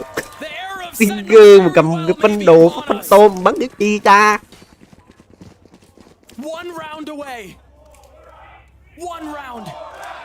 Dễ quá, game là dễ cho Sentinel quá ha.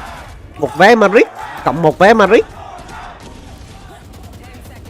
Hala Madrid.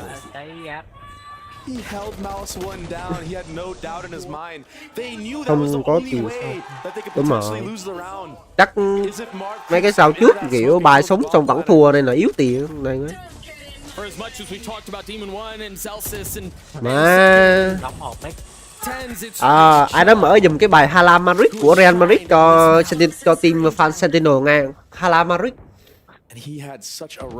Hala Madrid. Chào mừng đến với Master Madrid.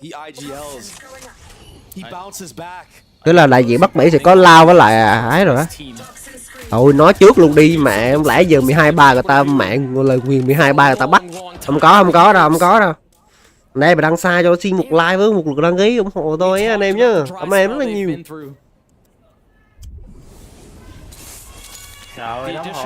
Đấm hồn con quỷ nó đi. Đâu. Rồi xong anh điền quanh ngợp luôn. Nãy giờ thấy toàn ra môn điền quanh chắc trước cái này. Chắc boss và rác quá he. Để đang điền quanh đưa cho clip mấy ván cho clip ổn định thì chuyển vô cái role ô mình đi đụng cúc đi trời. Cúc đi trời. Oh, they're so patient. And look, that causes NRG to worry about a lurk. Yeah, but this long. Độc. Now, committing. Ba vẫn cháy thôi được rồi, không sao. Ở đủ mà ông mới bắn 52 đây.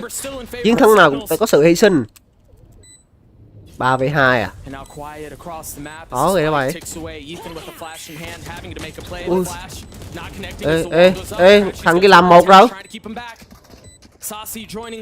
12-4 không? Ôi đéo được rồi. 1v1. Thấy Hala Madrid.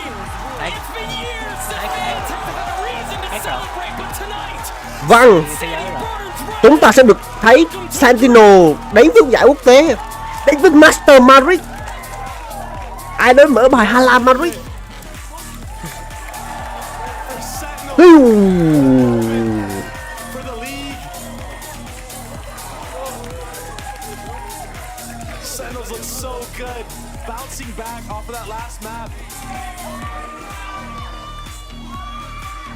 Quá đã cắt sen con ơi. What a moment in time. NRG so close, but not yet there yet. More time needed. A complete subversion of expectations, and again, it really feels like we may be at the doorstep of something special. This Sentinel squad went through a rigorous season with roster conversations, playing all these off-season events. But they continue to believe in their core. They have reason to smile now. Rồi. Tuyệt vời quá anh em ơi. Mình đến những con sen con ơi, mình đã đến với Madrid rồi. Ok, và đó cũng là như là nó cũng buổi kết thúc buổi xem giải ngày hôm nay anh em nhé. Cảm ơn em rất là nhiều đã xem giải. Bây giờ thì chắc mình off stream mọi người á. Túi thì mình không stream đâu nhá. Túi mình có việc rồi. Nó mình team sáng có giải. Ui anh Ten cười tươi chưa? Anh được đi du lịch vui quá. Ok, cảm ơn mọi người rất là nhiều vì đã dành thời gian sáng nay ngồi xem giải của mình, xem một trận siêu kinh điển giữa nhà vô địch Champion 2023 với lại nhà vô địch Master Reykjavik mùa 1. Ai mà xem lại video này hoặc xem video này thì người mới thì cho mình xin một like cũng như một đăng ký để cho mình có thêm động lực và cho kênh phát triển. Cảm ơn mọi người rất là nhiều. Rồi nhá, xem hết cái highlight này mình nộp chim nhá.